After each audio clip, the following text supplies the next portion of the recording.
What is up, YouTube? That's here, and today I'm super excited to bring you guys a tier list ranking every single viable and available Mega Evolution in Pokemon Champions. I know we're getting a ton of information day by day, so I wanted to get a little video out here going over my thoughts on which Megas are going to be the very tippy top, the S tier meta picks, and the suboptimal little F picks. I know a lot of different content creators make different tier lists, but I've been playing Pokemon VGC competitive for a really long time. I started playing back in 2011. I've gone through all of the different, eras of Mega Evolution. So I've used a lot of these Pokemon to their fullest potential at the highest levels of competition. So I think I know what I'm talking about. And I know a lot of people want to know my thoughts on what Megas they should be prioritizing. In this list, what we're going to be doing is ranking things based off their base stats, their move pool, their available partners, their general play style. Bunch of really, really cool stuff. So if you guys are unfamiliar with a lot of these different Mega Evolutions, this might be the right type of video for you, just to familiarize yourself with a lot of them. And who knows, it might actually spark some ideas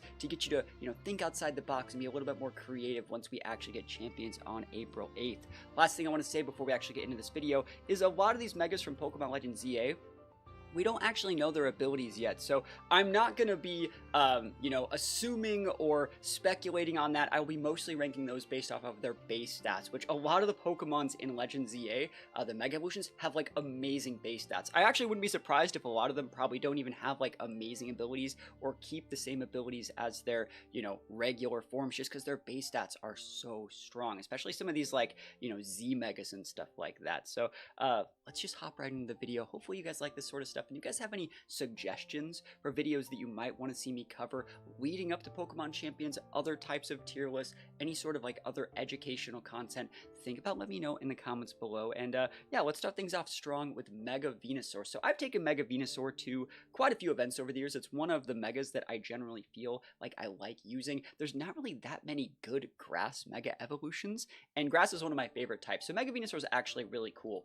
So if we take a look at Venusaur, you can see there's basically two different types of Venusaur. There's regular Venusaur, which has overgrown chlorophyll, but then when it megas, it gains the thick bat ability and is able to take reduced damage from fire and ice moves. So it becomes basically like an unbreakable leech seed wall. That's its play style when it's in its mega form.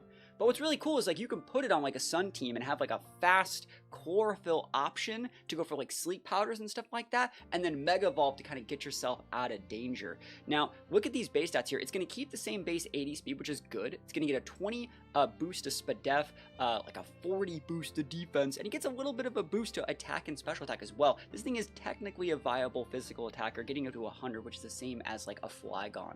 So I think Mega Venusaur is actually a pretty cool Pokemon. Like I said, if we were to take a look at this guy right here, I think the fact that its base Venusaur form can be utilized with chlorophyll is really good. You're gonna see teams that have Charizard Y and Mega Venusaur, and you don't know which one's mega evolving on the first turn, and that's kind of crazy. It's a little bit of a cool mix-up you can add to the table here. But common Venusaur sets here are going to be Protect and Leech Seed. And then from there, Venusaur generally likes to be packed with things like Sludge Bomb are pretty good. Sometimes you don't want the Sludge Bomb if you're still teching Sleep Powder. Sometimes they still do tech Sleep Powder on these sets because, being able to put your opponents to sleep in VGC is very good since there's no Sleep Claws. But, standard Venusaurs kind of go Giga Drain here, usually over a Leaf Storm or something like that. I would say you also sometimes see Earth Power creep in if something like Heatran is viable in the format. The standard Venusaur set, though, would probably just look something like this. And then as far as EVs would go, it's kind of hard to say exactly where we would EV train a Venusaur. IVs aren't going to be as big of a thing here, so I'm probably not going to get super deep into EVs. Because all the calcs are going to look different once we actually get Pokemon Champions. But what you really need to know is you're going to need to be able to outspeed base 151s, if possible, with a chlorophyll boost or a +2 boost from a Tailwind, because there are a lot of different Pokemon here, being the Z Megas that have the 151 base speed. Another benchmark that you might want to be outspeeding is base 130. That's going to be things like Aerodactyl, Jolteon. So as long as you can have enough speed to actually get through those numbers, you're going to be good. So just for rule of thumb, something like this would let you outspeed a base 100, like a Charizard, if you had a +1 or -1 calc from something like an Icy Wind or something like that. So that's about as much speed as you'd probably see, and this would also right here would double into outspeeding all of those like base 151 Pokemon if you had like a Tailwind, a +2 multiplier up. So that's about as fast as you need to be. Sometimes you still see them go like heavy speed, but I'm saying you don't need that. Mostly on these guys, you want to prioritize that bulk. Want to put those points in HP first, since it's our lowest defensive stat. And then from there, you want to pick, do I care more about mitigating physical damage? Do I care more about mitigating special damage? Maybe run like 1 or 2 calcs depending on what Pokemon are in the meta. Like if Mega Swampert's like really popular, you'd want to put enough points in special attack to be able to actually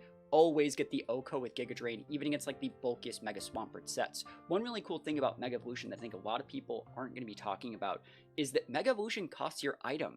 So it's not like, you know, when we would talk about like KOing other like bulky bruiser Pokemon in previous formats, you would normally be like, okay, like I can KO this, but like what if they have like, you know, a damage reduction barrier? What if they have like an assault vest? Or what if they have this? Or what if they have that? Megas don't have that luxury. They can't hold a scarf. They can't hold a vest. They can't hold a sash, right? So the calcs that you do against Megas are honest. The only things you ever need to calc for, other than their EVs, right, are outside factors like intimidates, screens, things like that. So that's one of the reasons why Megas I've always been seen as like such an honest, like good solid mechanic that a lot of people like, is because when you're calcing, you're solving for X, and there's just honest answers. So that being said, where would I really put Venusaur? I've taken it to a lot of regionals and like other events before, and I think it's a really good like secondary mega. We're actually going to see a resurgence of like teams using 2, maybe even 3 megas on certain teams, just because it gives you a little bit more of like a 2-2-2 play style. Like for example, you could pair like a Mega Venusaur with something like really aggressive that has like completely different, you know, typing and like weaknesses and stuff like that. Like you could pair Mega Venusaur with like a Mega Feraligatr, or like something that also it's like really fast, like a Mega Salamence, and have a fast mode and a slow mode. I think one of the cool things about Mega Venusaur is, in a non-legendary, non-restricted format, there's not that many things that just blow it up. Its biggest weakness is going to be psychic things. So if like Psy Spam isn't super big, Venusaur is going to be viable. That being said, it's either at the top of decent or bottom of usable. I'm going to put it at the bottom of usable right now, and one of the biggest reasons I'm putting it so high on this list is because base form Venusaur is still just really good. Having that chlorophyll boost, having sleep powder, sash on regular Venusaur is really good, but you know, we don't really know how much open sheet or close sheet's going to be like a thing in these formats, but just in blind ranked battles on ladder, they don't know if you're Mega Venusaur, if you're Sash, if you're Orbed, if you're Wide Lens. So I think the little bit of mix-up potential that you could do with Venusaur is going to just bump it right up into that usable tier. I think it's definitely a splashable Mega that you guys should definitely try and use if you're at all interested in like a pseudo weather core. A lot of people might just be teching Mega Venusaur to deal with their sub matchup, because like if you have a Venusaur that you can Mega Evolve when you feel like, but if they go like Zard, you can just always Sleep Powder them if they set the sun for you. And that's like really cool. A lot of people have done that in the past, notably in like 2014. So let's take a look at Charizard X next. So Charizard X, it's cool, right? It's a cool Pokemon. If we were to compare it with base Charizard, it keeps the same base speed. You're going to see that's a common thing with a lot of the Megas. Keeps the same base Spadef, gains a decent chunk to defense, gains a massive boost to its attack, and even a significant boost to its special attack. It's not a terrible special attacker. The most notable thing about Charizard X is that it gains Tough Claws, which basically is going to give you a 1.3 multiplier on all of your moves that make contact. So it's technically, you know, usually built with things like Flare Blitz. It usually gets access to, it'd be cool if it got stuff like Scale Shot, like, I don't know if that makes contact actually, but like Scale Shot could be a cool mix up to it, but like Outrage or Dragon Claw have been previously what people used. It does still get Dragon Dance and other things like that. It also gets access to cool coverage moves that don't get the Tough Claws boost, like Earthquake, which I really do like, so it's good into things like Heatran. Obviously Protect is going to be very standard on it. I think Charizard X is like a really good example of power creep, because while it's usable, I feel like there's just so many better, like, physical attackers. Like, anything you could really do with a Charizard X, you could just do better with, like, a Dragapult and not have to worry about Fake Out, right? Dragapult's probably a better Pokemon than Charizard X. I've used Charizard X. I think the only ways that I've ever really found a lot of value with it is on, like, a dual screens team with, like, mostly bulk investment and then, like, a huge setup to get, like, a really bulky Charizard X that finally, you know, comes in. I think I ran it with Flame Charge, right? And that's like how I got it to work. And honestly, like having to babysit a Charizard X and like really do everything to make it work. There's videos on my main channel of me using it in like internet or like the international challenges and stuff like that, I just don't really think it's that great. I feel like it still has a lot of weaknesses to ground, rock, fairy's now neutral, ice is now neutral, like, or it already was neutral, but I just don't really feel like this Pokemon's like really that great. Not compared to Charizard Y at least. So where would I put it? I would put it maybe in decent. It might actually even drip down into suboptimal. If we're going to start to take a look at like some of the other megas that are going to be in this list, you're going to start to see a little bit of a pattern, like megas that can be fake outed, megas that can be redirected, megas that can be dealt with by other things that are not megas are going to have a problem. That's all we're going to say. Like, for example, if you're going to be using a mega that's like around a base 100 speed or slower than base 100 speed that's not built on like a Trick Room team, you basically just like lose to any of like these S tier megas, and that's gonna be a pattern that you're gonna see moving forward. Mega Charizard, even at its best, remember there's no items that you can hold other than Mega Stones, right? So it can't have like a clear amulet. Like Incineroar just says Mega Charizard X does not pass go, it does not collect $200, and that's, you don't want to be losing your Mega Evolution to like just a random Intimidate or a Scream or something like that. So let's talk about Charizard Y. And again, if you guys agree or disagree with any of these things in the comments, say like, hey, that Charizard X is too low, it's at least C or B tier. Leave a comment, let me know. And if you guys have any other ideas for other videos in this same idea, let me know as well. So Charizard Y, I think Charizard Y is actually very good. So Charizard Y, very similar to the base Charizard, instead of becoming like a physical attacker, Charizard Y is going to become a special attacker, and it's going to gain the ability of Drought, which is going to set the sun for 5 turns. It's a weather setter, and the cool thing about Charizard Y is you decide when the weather sets. So what you can do is like turn 1 with Charizard, you can just protect. And if they swap in like a weather to take away your weather, well, they swapped it in, now it's already in, now you Mega Evolve on top of it. It's so good, and it keeps the same base speed, it gets a boost to its Spadef stat instead of its defense stat, and I just think it's like really, really good. This is one of the best megas in the game, in my opinion. So you got Protect Standard. It gets access to like Solar Beam, right? Because you can set your own sun. You don't really want to go Hurricane on it because remember it has 50% accuracy in the sun, which you're setting. So if you want to go flying, you usually go Air Slash, which people don't really use on this guy. You have Heat Wave. And it also can be paired like with Venusaur for like pledge combos. It's #1 partner in previous formats like 2014, 2015, even into like 2018 was Venusaur. So it's like you can make a pledge team with like Fire Pledge, bunch of really, really cool stuff. This guy gets like a lot of different, moves and abilities and other things that can really be used on this thing. So I think that Charizard Y is going to be one of the predominant meta setter trend setters because it has like massive AoE and a weather that can do to both enable itself as a steroid but also enable its teammates. You're going to see the megas that actually are up here are either just like S tier amazing sweepers that don't have any other Pokemon that can even remotely do what they do, or they provide so much value to the board state that it can't be ignored. I think this is an obvious S tier for now. I think it will probably be near the middle or bottom of S tier because at the end of the day it is still built on a base Charizard, which means it has to basically be the only Mega, which means you can't have a team that's like Zard Y and Kang because you can really only bring one. The thing about Venusaur is it's still usable outside of Mega Evolution in a lot of situations. Charizard historically isn't. So I think that it's still a really, really solid pick. It enables so much and it has just so much inherent value. Base 100 is still technically fast enough to be viable, but do you see the differences between these two? This does everything in its power to Mega Evolve, has the same base speed, and then gets intimidated, fake outed, redirected. None of those things really work here. You protect to block fake outs. You Mega Evolve when you decide, you get a steroid for yourself and your teammate, and you mitigate damage to your weaknesses, which is water, right? And then at the same time, you can enable everything else, and then you also have AoE to play around redirection. It's so strong. I really think that it's going to be a predominant Mega to build around, and yeah, Charizard Y is great. Mega Blastoise, the last of the trio here. So Blastoise, again, it's decent. Mega Blastoise, where's Mega Blastoise?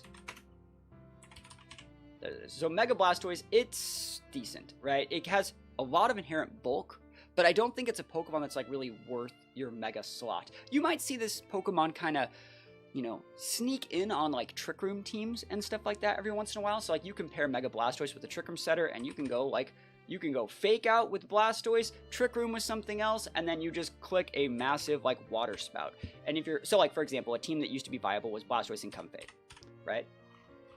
So you would go like Blastoise and Comfey, and you'd have like a Sash here, and you'd go Fake Out, Trick Room, and then you would use like Triage boosted Floral Healing to take away any damage that was done to the Blastoise, and it would be priority, so then you'd be able to fire off a Water Spout, right? That's a combo that you will see. Same thing, you can do it with like a Heal Pulse user, like a Life Dew user, anything like that. So like, that's something that Blastoise can do. It's technically fast enough to work inside Tailwind or Trick Room, so it's a cool Pokemon. Remember, its ability Mega Launcher, it's going to give like all of your Pulse moves. So all of your like Water Pulse moves, Aura Sphere, all of your Spear-based moves, I believe they get like a 1.5 boost. So it basically gives you like a stab on a lot of those. And so on stuff like Water Pulse, you get like a double stab, kind of like an adaptability boost. It's kind of nice.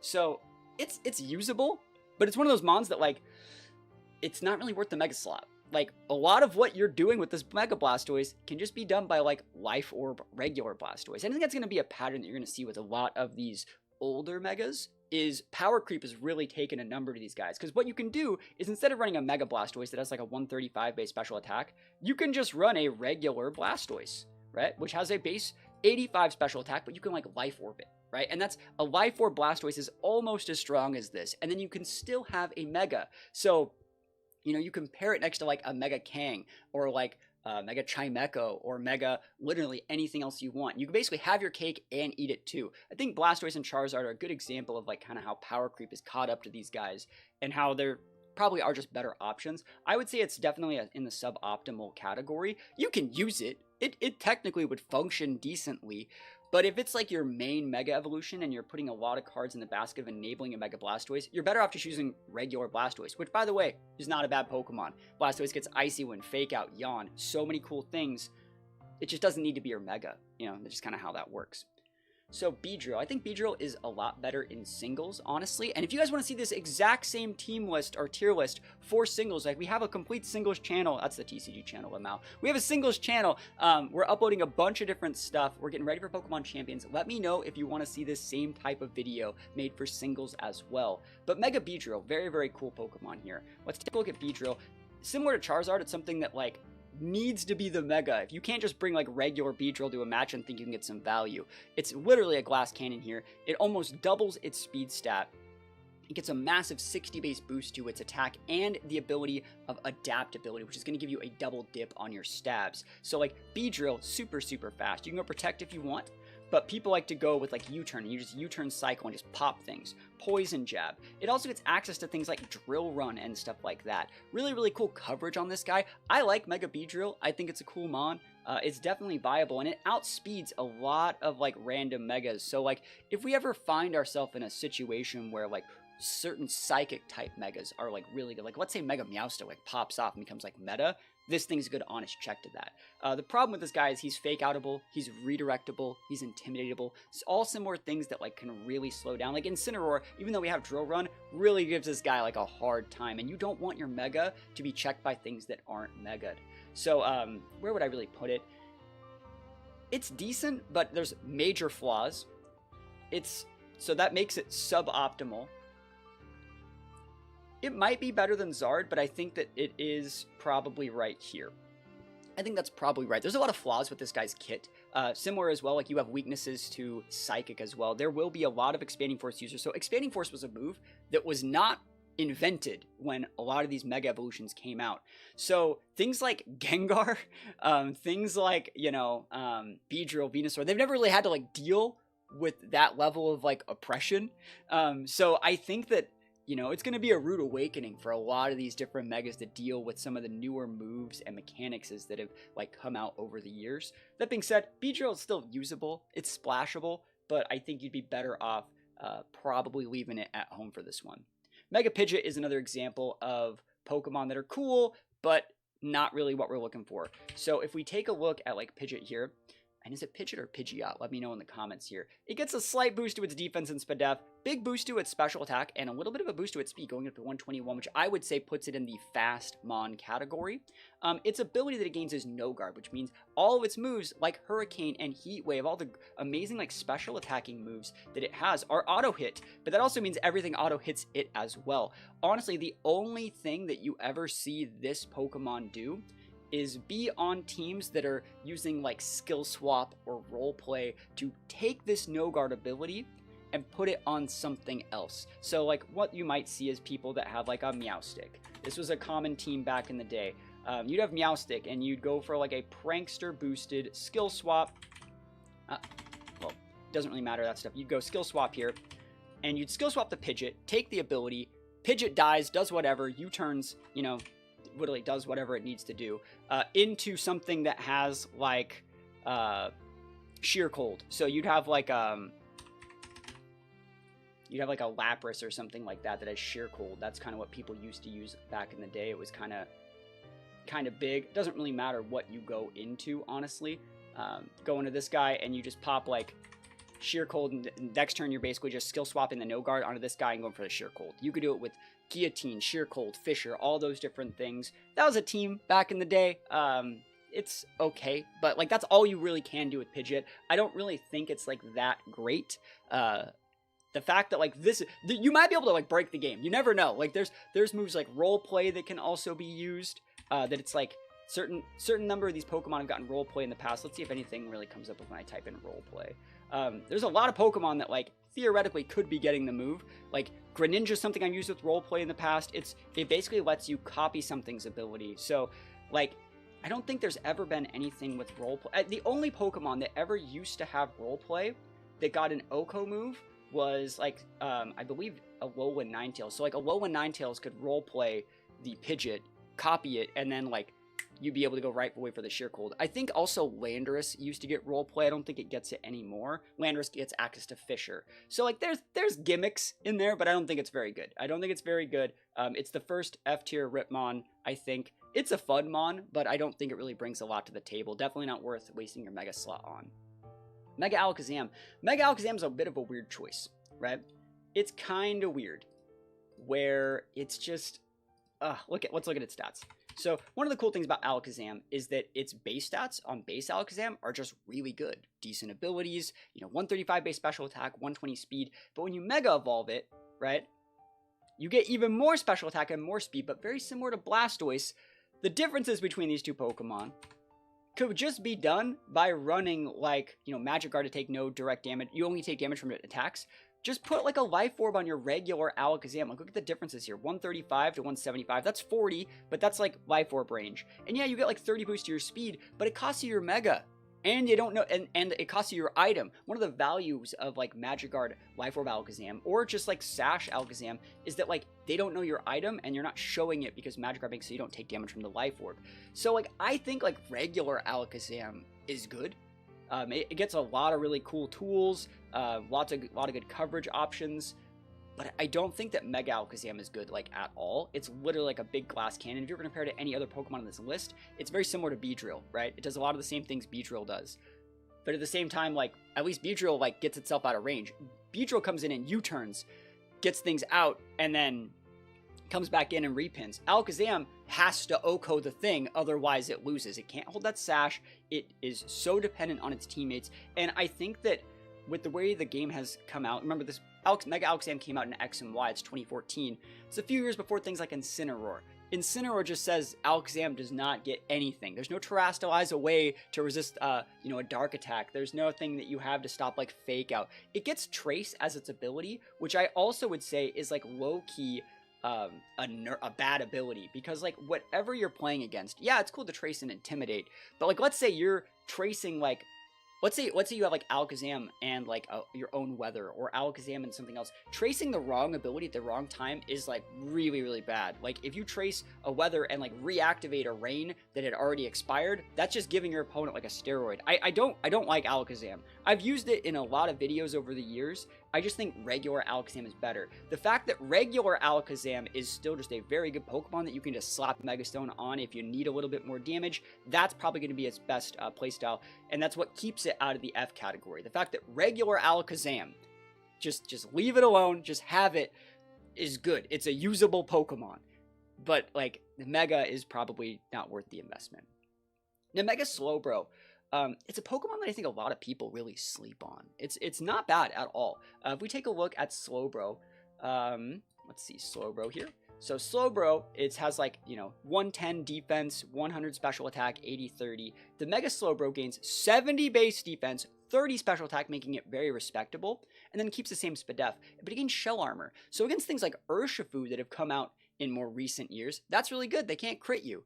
This guy basically becomes like an unbreakable, like, calm mind sweeping machine. You got that fat defense stat, got decent base HP, good coverage moves, good dual stabs, good defensive typing, right? It gets access to things like Scald, it gets access to Psychic for a stab, it gets access to like Flamethrower as well, so if things like Ferrothorn do pop up that would give this guy a lot of problems, you have a Flamethrower there, that's really good. Like, the only issue with this guy, he can't hold leftovers, right? Because he already has his Mega item. But that being said, that also makes so you can't get, like, knockoffed either, which is, very, very cool. I think this Pokemon, it never really saw very high levels of competitive play, but every single year this Pokemon was legal, someone popped up at Worlds with it and, like, almost did something. I think, like, Mega Slowbro and, like, Sableye with screens, with, like, the access of, like, Will-O-Wisps too, very, very viable. Definitely going to be something you need to, like, watch out for. It's probably going to be the de facto, like, stall mon. It also gets access to things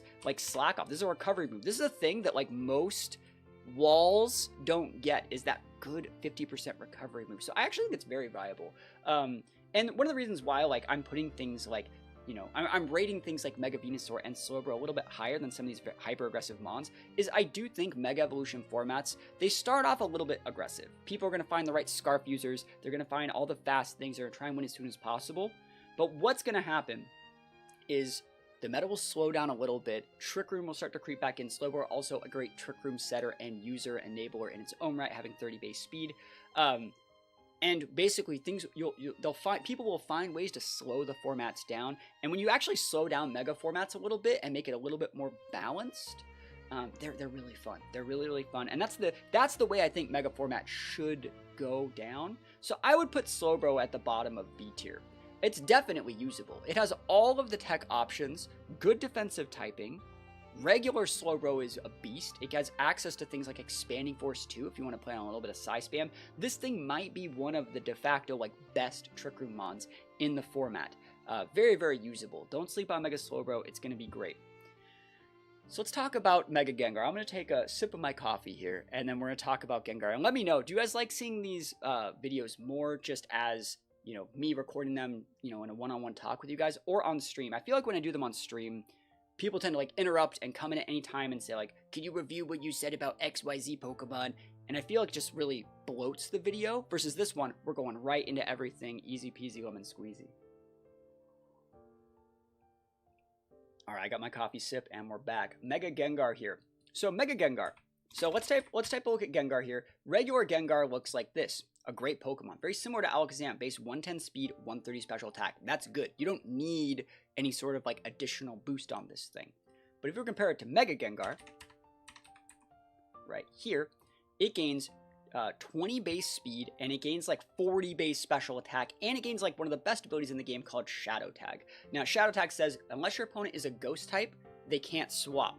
So basically, you're going to be trapping your opponents, and it's a very popular playstyle called Perish Trap. It also gets the move Perish Song. It's the only Pokemon in the game with a trapping ability and Perish Song. So, like, this is going to be a very, very popular Pokemon. It makes it so your opponent, it takes away the legs from your opponent's team. So literally removing mechanics from their playstyle. They can't swap. So you can see this on Perish Trap teams, but also just like really aggressive teams. People are going to lead like Gengar and like a Scarfmon and say, I'm shoving you down mid, you can't do anything about it. I will say, like, Perish has been a very popular format or team comp for years and years and years, over a decade. And historically, I'm someone that has a great matchup versus Parrish in like official events and stuff like that, and that's because I tend to use a lot of like U-turns and things that allow you to swap U-turns, volt switches, and ghost types. I always like to bring at least one ghost type to make it so if my opponent's not going for, sorry, if they are going for Parrish, they have to like Parrish just one mon at a time, since I can always swap out that ghost type. Because usually Parrish teams are built very, very, slow and methodical. Remember, Parrish Song says every single Pokemon will faint at the end of 3 turns. So what you want to do is you want to click the Parrish Song, have a teammate that is like a fake out, drop a double protect, swap to a second shadow tag user, go for another protect, and another fake out or something like that, and then swap out, and then your opponent loses both of their Pokemon. It's Wolf Glick's favorite strategy. They've won a bunch of tournaments with it, but I think it's hard to play. So it's something that a lot of people are really looking forward to using, and Gengar, like I said, can be just a really, really like splashable mega. If you're looking for just an aggressive mega to add to your teams, it gets access to things like Stab Shadow Ball, obviously, Stab Sludge Bomb, and then like 170 base special attack means it's so much damage. I think standard Gengars are actually just going to look kind of like this, and then like you might see like a Thunderbolt, you might see like a Taunt. I've heard from people say that it loses Disable in Champions, which is actually kind of fair, because like when you come in and you have Shadow Tag and you just disable something and they can't swap, that's kind of busted. But it's also previously got access to like Encore. I don't know if it keeps that move either. This last spot can be like so many different moves. You can put Sub, you can put Focus Blast, you can put so many different things. Don't sleep on Gengar. It's a very, very good Pokemon.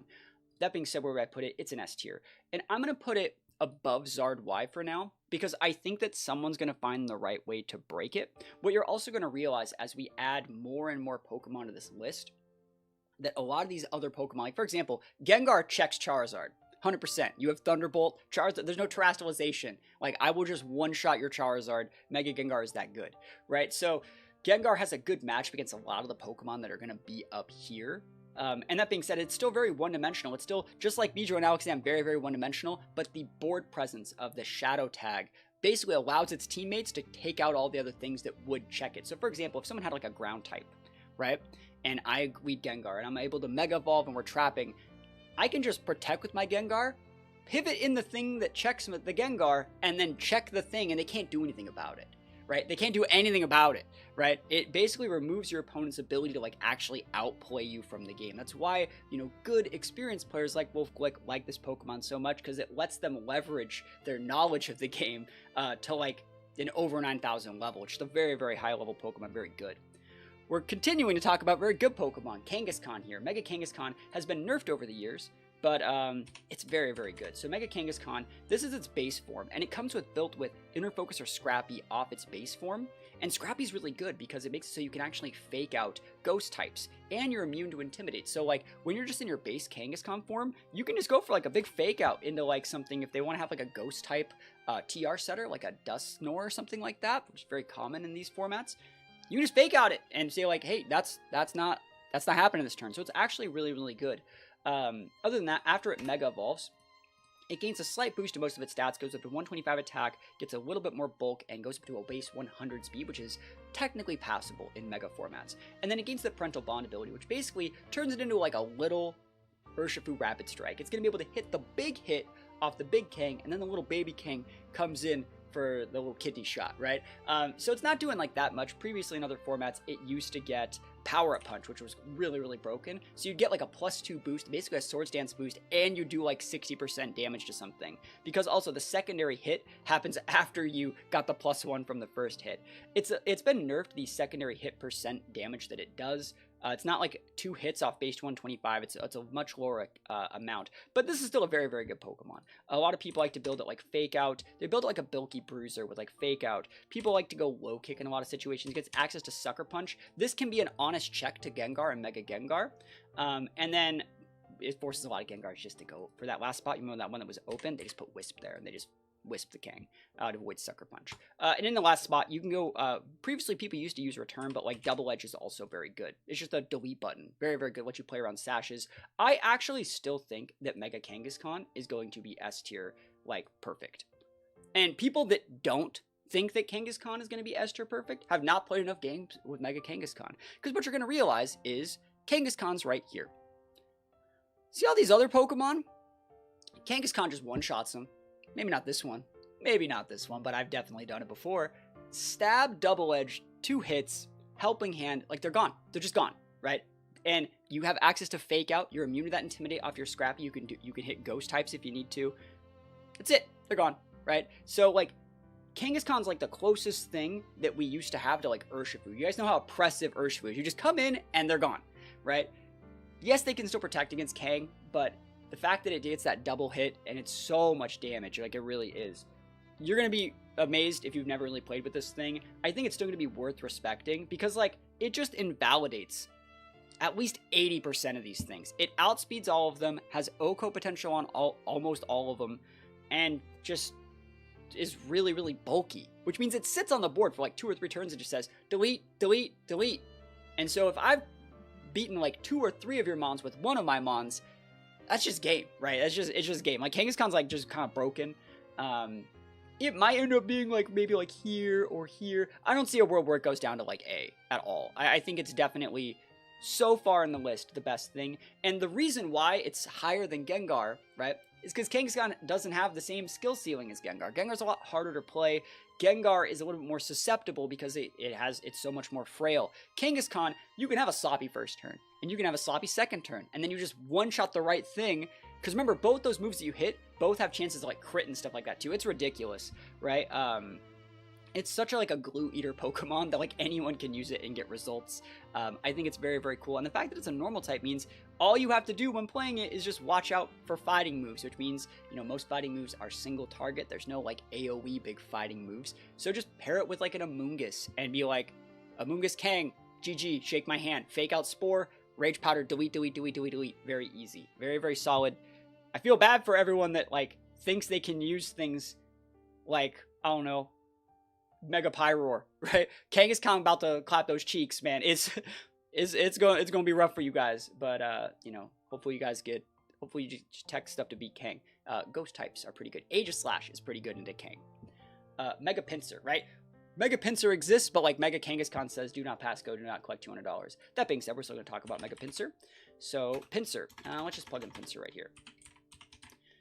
So Pinsir gains 30 boost to its attack, 20 boost to its defense, 20 boost to its def, boost to its special attack while Mao, and then 20 boost to its speed. It also gains aerial weight, which is going to make all of its normal type attacks. This is going to be the type of ability you're going to start to see pop up a little bit more, become a specific type, and then gain a 1.2 boost. They've since nerfed aerial weight and all these other abilities from a 1.3 boost in previous generations to 1.2, but it's still good. So basically, when you have Mega Pinsir, you're using things like, you know, like Double Edge, right? It's going to be a normal move that's going to become flying, so you stab it and gets a 1.2 boost. So it's giving you like a life orb and stab on like normal moves. And then it also, one of the cool things about Pinsir is you get that same aerial weight boost on Feint. And then like this actually hurts. Like 155 Feint, this is like a super quick attack. It ends up doing like 30-40% to things and breaks Protect and breaks things like Wide Guard. It's cool. It's a plus, I think it's a plus 3 priority 2, so like you can use it to like break Gale Wings on Talonflames. You can use it to break you know, you can hit before E-speeds and stuff like that. It's viable, but Pinsir's not viable. There's been like, you know, Gary Kwan, I would say, is like the only person that's ever really optimized Mega Pinsir, and they've gotten like deep day 2 runs at regionals. I believe they might have gotten like a top 32 at one regional with it, maybe even just a little bit better over the years. It's a cool mon, but it's just not that great. Where would I put it? It's probably right here. I think it's better than Pidgeot for sure, but I don't think it has the tools to really keep up. One of the cool things about it though is base Pinsir comes with Hyper Cutter as its ability or Moxie. So like if you come out and get like a first KO, that's cool, or you're immune to Intimidates before you Mega. It gets access to other things too, like it's gotten close combat and superpower over the years. Like this is good coverage. So like this is kind of the set that people tend to go with. There's a couple other moves that you still could tech. But like, it's funny how you don't even usually use a bug move on this thing. It's kind of just weird. But it also gains flying typing, so it's a unique mon for sure. You just never really see it pop up all that often. I think there's much better like bug megas for sure. Mega Gyarados is a Pokemon. This is our first Pokemon that actually has Intimidate as its base form. So it's actually really cool. And I'll talk more about Mold Breaker, because I think people are going to be really mad that Emboar gets Mold Breaker, Mega Emboar, but I think Mold Breaker is a good ability. Regular-based Pinsir has Mold Breaker as well, but let's talk about Gyarados here. So Gyarados, this is its base form. 125 attack goes to 155. It gets a 30 base boost to its defense, 30 base boost to its def, so it gets way chunkier, but also gains dark typing at the cost of its flying typing, which is actually kind of good. You're gaining a nullification to psychic moves, you're not affected by like prankster stuff, you're losing that 4 times weakness to electric, and now you gain like a fighting and a fairy weakness, but I think that that's fine. You're also getting a bug weakness.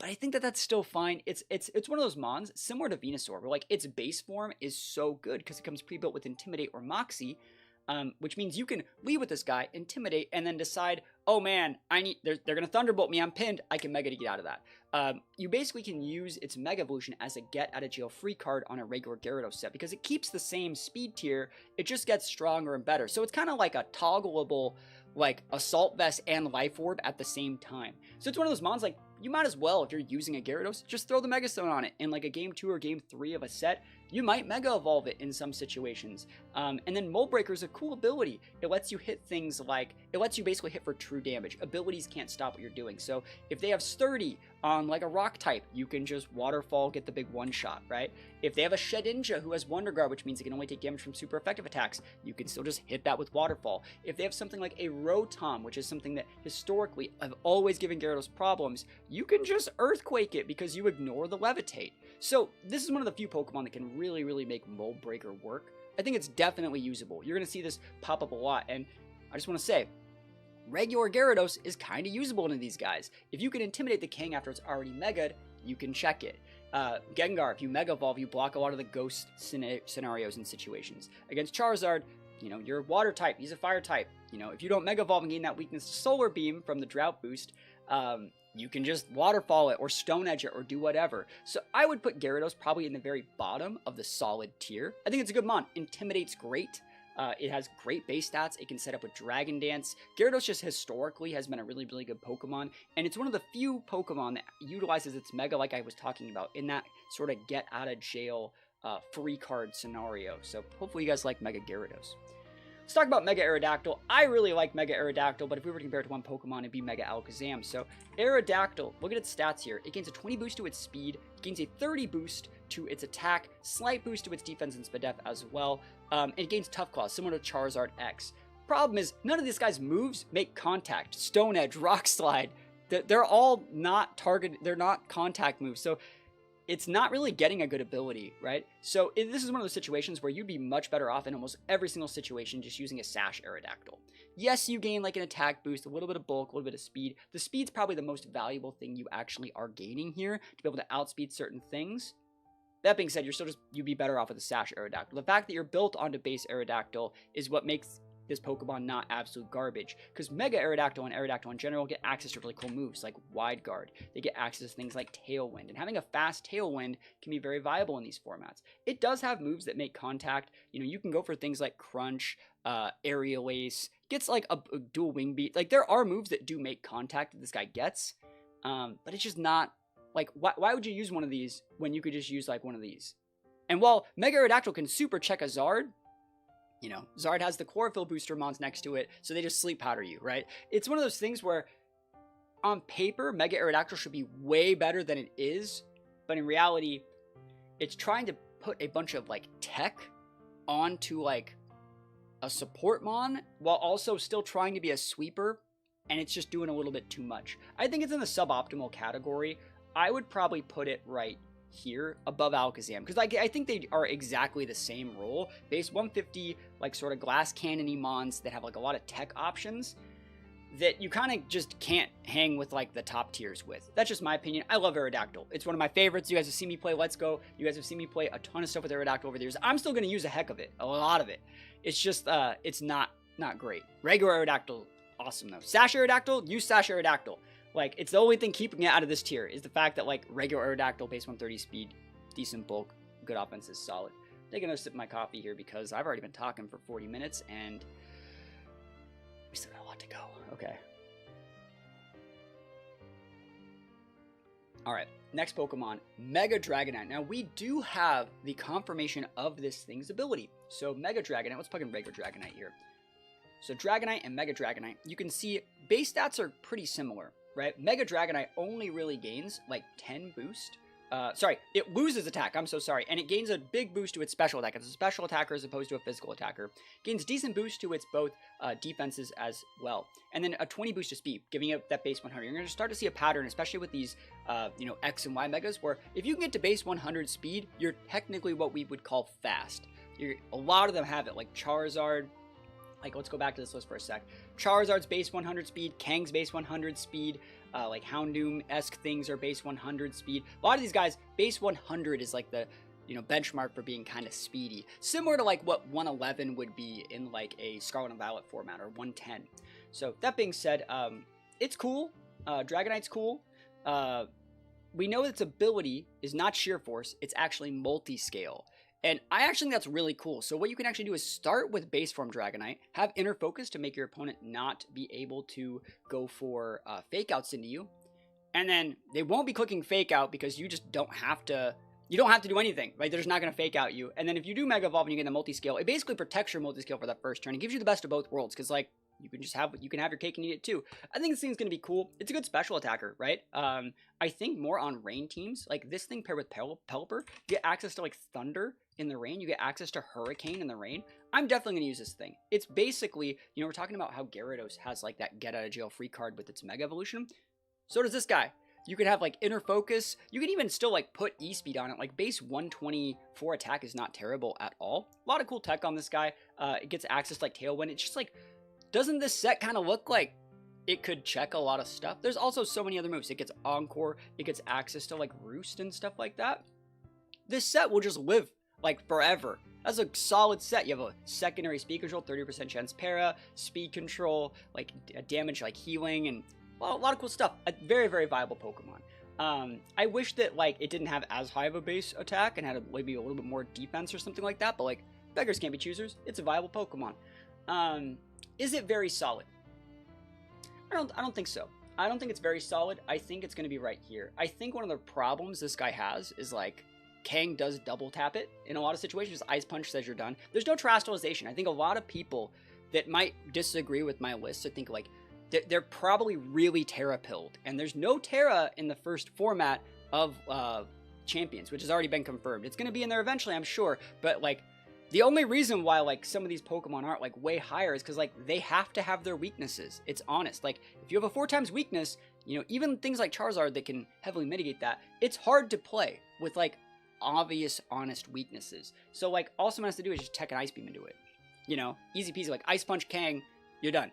You don't get to do not pass go. If Mega Dragonite ever sees viability, you'll just get Ice Punched into oblivion. So I think that that's something just keeping it usable. Definitely top of the B tier for now. I'm open to, maybe seeing what else they can do at later dates. But I think when compared to like these other ones, these guys just like support their teammates just a little bit more, where Dragonite is kind of just playing like a weird stall bulk set. And it's kind of like a Lugia. It kind of feels like a Lugia, doesn't it? So let me know if you agree or disagree. But I think it's solid. It's definitely in the usable category. Mega Ampharos. I like Mega Ampharos. I think it's cool. So this is one of the first like big Trick Room sweepers that we're going to have for the special side. So Ampharos is actually really cool. It's one of the few Pokemon that actually gets slower upon Mega Evolving, so it actually becomes a Trick Room sweeper, gains a decent boost to its defense and Spadef, as well as a 50 boost to its special attack. I really, really like this guy. It's weird that it says Fluffy. Why would it say Fluffy there? Its ability is Mold Breaker. Like, it's funny, this is Showdown, right? So they don't know a lot of these abilities, but like this already has an ability. It's Mold Breaker, right? And it's good with Mold Breaker. It's one of those few Pokemon that like can actually utilize this ability. So, because one thing that's always stopped, electric types is Lightning Rod, Volt Absorb, things like that. And you do not have to care about that. You just break the mold, break the walls down, and just one-shot stuff. Shedinja doesn't stop us. So much cool things. And then when it Mega Evolves, it gains Dragon typing. So you actually like stab Dragon Pulse. Maybe they'll make it so things that are Dragon type in this gen that don't start off as dragons, things like Mega Sceptile and Mega Ampharos. It'd be cool if they could get Draco Meteor. Previously, they can't because they're not dragons until they Mega Evolve, and they can only do that in battle. So the Sceptile and Ampharos are stuck in like Dragon Purgatory. Same thing with like Zard and stuff like that. It'd be cool if they could get access to Draco, in my opinion. But like Thunderbolt, Draco, usually still rock the Protect. This last move can be completely up in the air. Dazzle and Gleam is cool options. Gets access to like Cotton Guard, so many cool things. There's a lot of really cool options this guy gets for this last move, but like that speed reduced, I would say 0 speed, but IVs are reduced. Honestly, the whole IVs being reduced thing is not really that big of a deal. I want to briefly go over that. People are saying, oh, the game's gonna have so much more speed ties because IVs are reduced. People just have to speed tie all the time. And it's like, not really. Because like if I'm using an Ampharos and I'm gonna be a 0 speed Ampharos and I'm like speed reduced Ampharos, this would be my speed. So if you're also using that same Ampharos, this is your speed, right? So this is, let's take a look at this. This is what it would look like with IVs in the game. It'd look just like this. That's what it looks like. Now, let's fast forward to Champions, and let's make all of the IVs gone.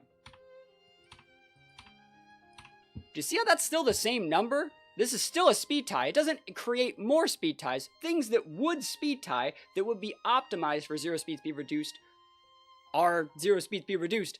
And things that wouldn't be speed reduced, that would have speed investment, would have speed investment. So, like, it's not making more speed ties at all. Like, it's the same number. It's not that IVs actually change anything. It's always been built off your base stats. Same thing goes for fast Pokemon. Like, we have a Gengar right here. So, like, you see how this is our Gengar set? Right? Now, this is with IVs. This is what our speed stat would be at level 100. Let's set it to 50 just for the example, right? Because Battles and Champions just set at 50. This is our stat. This is what it looks like with IVs. This is what it looks like with IVs.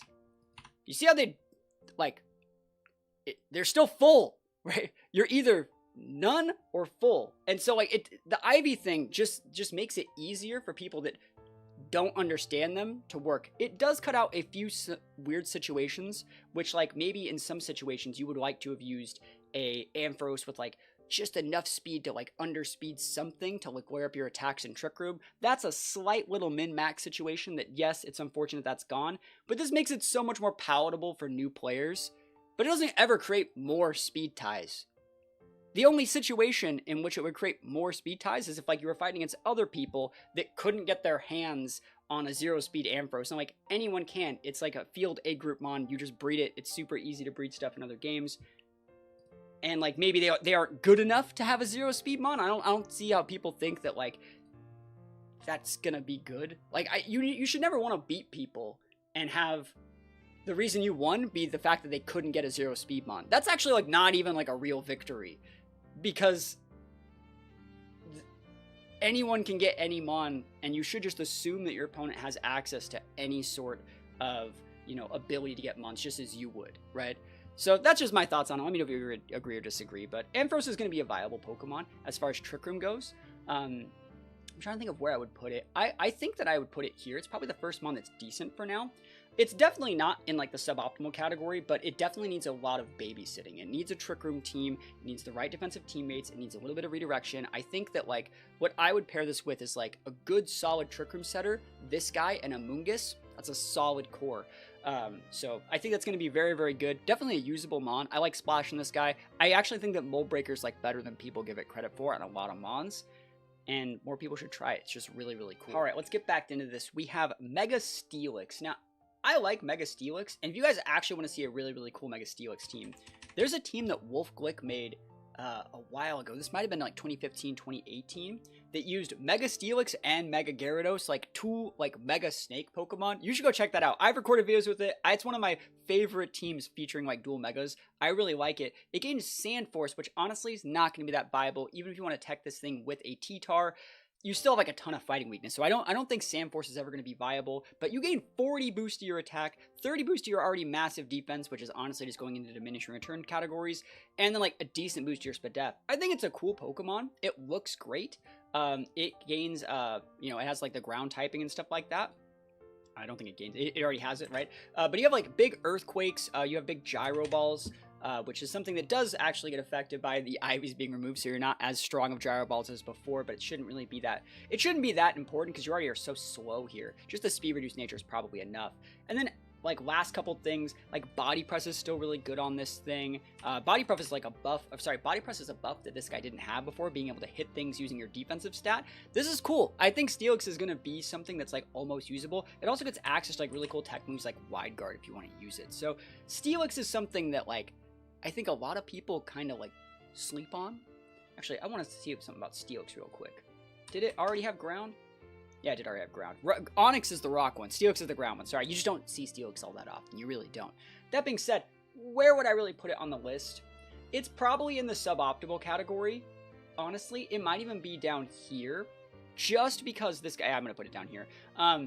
Sorry, Steelix fans. It is very cool. I think it's better in singles than it is in doubles. And body press is a big buff to it. But it's just intimidatable. That's the thing. Is like, I feel like a lot of these things down here, if they get intimidated or reflected or redirected or anything like that, like there's very little reason to go with like a Mega Steelix when you can go with like any of these and just like one-shot all of the Steelix partners. And like if I were to pair an Intimidator with any of these, Steelix never breaks through them. And I just one-shot the Steelix partner all game, right?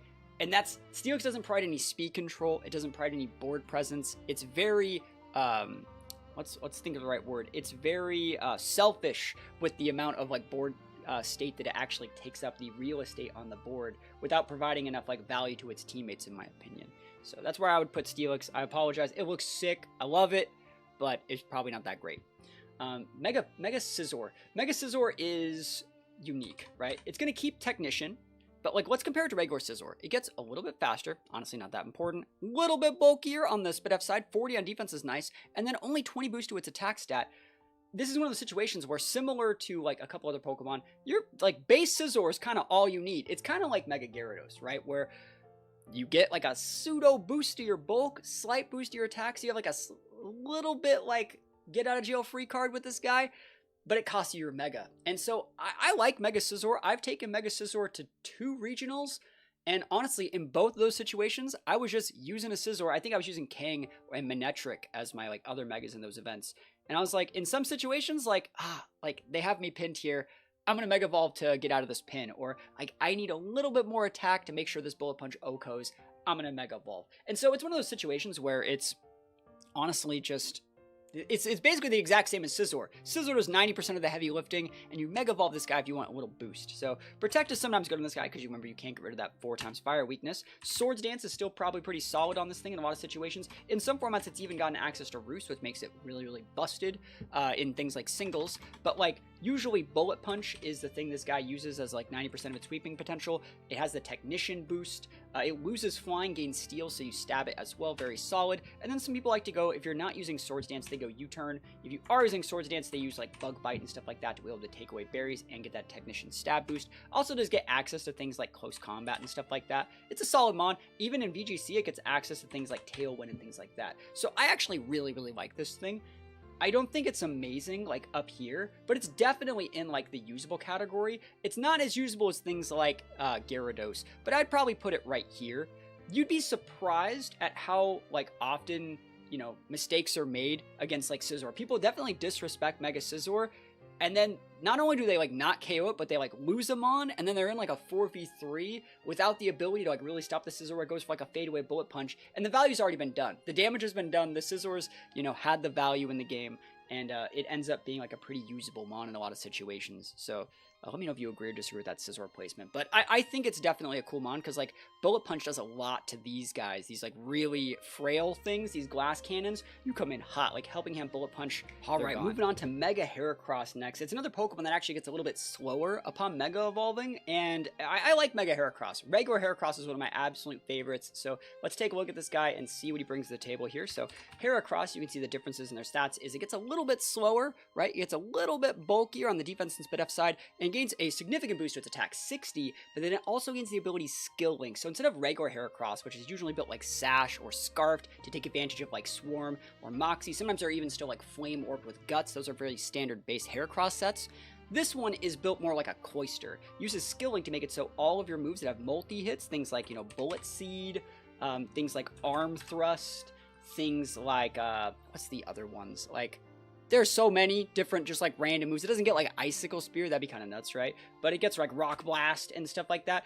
And so you basically just hit 5 times every single time and 185 attack. It's a great Trick Room mon. I think it's really, really good in Trick Room. Similar to Blastoise, it's in that niche little speed tier where if you make it a zero, sorry, no, I'm going to keep saying zero speed reduced, but just if you make it a speed reduced nature, it can work in Trick Room. If you make it like speed investment, you can make it work in Tailwind. I think it's viable. I think regular Heracross is still really cool. I like to play them with like Moxie, and then like get that first KO, maybe like steal a KO on something, and then you Mega Evolve and have that +1 attack. I think it also gets access to really cool moves like Feint and stuff like that. This is a solid Pokemon. I think it's very, very cool. Problem is, it has weaknesses to fire, it has weaknesses to flying ×4, weaknesses to psychic, so it has a lot of like weaknesses that are going to be holding it back. And things like Kang still give it a lot of problems since Kang is going to be faster. So I would probably put it at the bottom of decent category. It's decent. Like, Heracross is usually going to be able to soak like one hit from most things, and if your opponent isn't using like S tier like Megas, it can kind of hold its own. But that being said, against things like Metagross, Gengar, Zard, you're going to start to see patterns where it's just like, oh man, this is bad. Like, you're going to need a lot of babysitting to make it work. But that being said, it's decent. It has a lot more going on for its kit than a lot of the mons in this category down here. And one of the reasons why things like Ampharos and Heracross are right here, again, is they have the bulk, right? Even in like a bad matchup, as long as they're not eating like a 4-time super effective move, they can kind of just eat one attack if you have like an Intimidate user or a Screen or something like that. They need a little bit less babysitting, and you don't just lose the game by losing them on the first turn. They'll soak a little bit of damage, they'll reply back with a KO, then maybe they fall over. So that's why I put it in decent. Mega Houndoom, this is going to be a weird one. I'm not a big fan of Mega Houndoom. I've used it at 2 Premier Challenges, I think. Regular Houndoom's cool. It has Flash Fire. That's great. So you can use it as a swap in. But when you Mega Evolve, you gain a little bit of speed, decent boost to your special attack, decent boost to your defenses, specifically your defense stat, gaining 40 there. And then you gain the Solar Power ability, which basically is going to give you a steroid if the sun is active at 1.5 boost on your attacks. You get access to things like Dark Pulse, you get access to things like Heat Wave, you get access to things like Solar Beam and stuff like that. The problem with this Pokemon is, like, you need Sun to already be active, and if we look back on the list, the Sun setter for the format is another Mega, and since you can only Mega Evolve 1 Pokemon per game, how do you activate this? Well, there's 2 ways. You can manually cast Sunny Day, or you can use a Pokemon like Torkoal or Ninetales that have the Drought ability to activate that, or you can rely on your opponent being so gracious as to activate that for you. Problem is, like, in a format where, like, you're probably thinking, like, okay, well, I could lead Houndoom and Sableye, and I could go Sunny Day and Heat Wave. And the problem is, when you do that, you get Fake Outed. And so you have to protect, right? And then the problem with that is, when you have to protect against their Kang, that means when you're setting that Sunny Day with a Sableye, the Kang's teammate gets to do whatever it wants, which means they can set damage mitigations, they can set their own weather, they can try to, you know, break through or pin something else, or they can pivot. You're giving your opponent what we like to call free turns, a +1. That's a +1 free turn. That's kind of like where that term comes from here. So Houndoom is really, really reliant on teammates, but not in the same way that like these guys are. These guys are relying on teammates to cover up for their weaknesses. Houndoom needs teammates to enable it to actually like sweep things. It's like a dive buddy, like hyper aggressive playstyle, which like in some formats it can be good, but at the same time, another problem Houndoom has is like a random Scarfmon just says, you're done. You're done. It also can't really hang with a lot of these other Megas up here. And also, Solar Power is an ability that takes your health at the end of every single turn. So it's not that Houndoom's like garbage. I think that Houndoom is just more better suited to deal in like restrictive formats. Against things like Shadow Rider Calyrex, against things like Lunala, which are not going to be legal at the start of Champions, against things like Ice Rider Calyrex as well, Houndoom can be really good. But that's not the format we're in right now. So I think Houndoom is another one of those Pokemon. I'm going to put it in the RIP category. I like Pinsir more. I think this thing has way too many weaknesses. Fighting, ground, rock, everything. Like, it's just, it's rough, man. It's rough for Houndoom users out here, and, you know, you're gonna have a bad time. Mega Tyranitar. Now, Mega Tyranitar is going to be way better in this format than I think it has been in previous other formats. If we take a look at Tyranitar here, you can see the differences here. It gains a little bit of a boost to your speed, which is awesome. It gains a significant boost to its defense and Spadef, like very significant. And then it gains like 30 boost to its attack. It actually gets all the right stats in all the right places. It's going to be similar to the Pokemon like Gyarados and Scizor, where you can use your Mega as a get out of jail free card to gain a little bit more bulk or a little bit more offense. You can have the best of both worlds. You can gain a little bit of a Life Orb boost on your attack stat, or you can gain a little bit more bulk. The cool thing about Mega Tyranitar is it has Sandstream as its ability. So, like, let's see what happens if we were to have someone lead with, like, a Charizard, and we lead with, like, a Tyranitar. what happens is Tyranitar hits the board, Charizard hits the board. Base Charizard does not have Drought, so you activate Sandstream. So what's going to happen is they're going to Mega Evolve, and I know there's a lot of people that are going to be talking about, there's probably going to be the most requested question in chat is, have you seen all the different speed tier changes with Mega Evolution? I feel like we could go over that, but since we don't have 100% concrete information right now, we don't really know when the Mega Evolution happens, if it happens before swaps, after swaps. We're not going to get into that in this video. That's going to be something I'm going to be going over next week. But that being said, Mega Evolution should still theoretically be based off of what your speed tier is, as long as there's no swaps happening. So what's going to happen is the Charizard goes Mega to take away the Tyranitar's Sandstream. This will effectively neuter the Tyranitar's teammate like an extra from being able to Rock Slide the Charizard, right? Or a Lycanroc or something like that, because it will lose its boost. And then it will enable the Charizard's teammate like a Venusaur to Sleep Powder them, and vice versa. Now the cool thing is when you both Mega like that, the Tyranitar Mega's second because it's slower. Abilities it's all based off speed tiers. So the Mega T-Tar double checks the Charizard. So what you can actually do to always check a Charizard is lead with your Sand and your Sand Setter, protect the first turn, don't Mega, see if you bait their Mega, and the next turn if you guarantee Mega there's no sort of like 50-50 weird play they can do to stop that. It's so good. It's an honest check to Charizard every single time. It's so nice. Now the problem is you have like a 4 times weakness to fighting, ground weakness, fairy weakness, steel weakness. A lot of weaknesses on Tyranitar, but it's good. And it's similar to like Gyarados and Scizor. Tyranitar is not really a Pokemon that like needs its item. You can kind of just throw the Mega Stone on it to guarantee solve this matchup, which is very similar to what we were talking about in a video on one of my side channels recently, like how to like always like flowchart correctly is like give guaranteed checks to your bad matchups that'll increase your win rates over time. So I really like Mega Tyranitar. I think it's very good. It still gets access to all the other stuff T-Tar gets, like Dragon Dance, aggressive stuff. Hopefully it keeps knockoff. I would probably put it, I don't think it's good enough to be up here, even though it definitely could be. I think if none of these ZA Megas were in the game, it'd probably be up here. But what you're going to realize, if you actually were to take a look at this, there's, I believe, more fighting type Mega Evolutions than any other type. The ZA just came with like all these different like Phalanx and whatever this thing is, and you know, there's so many fighting Megas in ZA.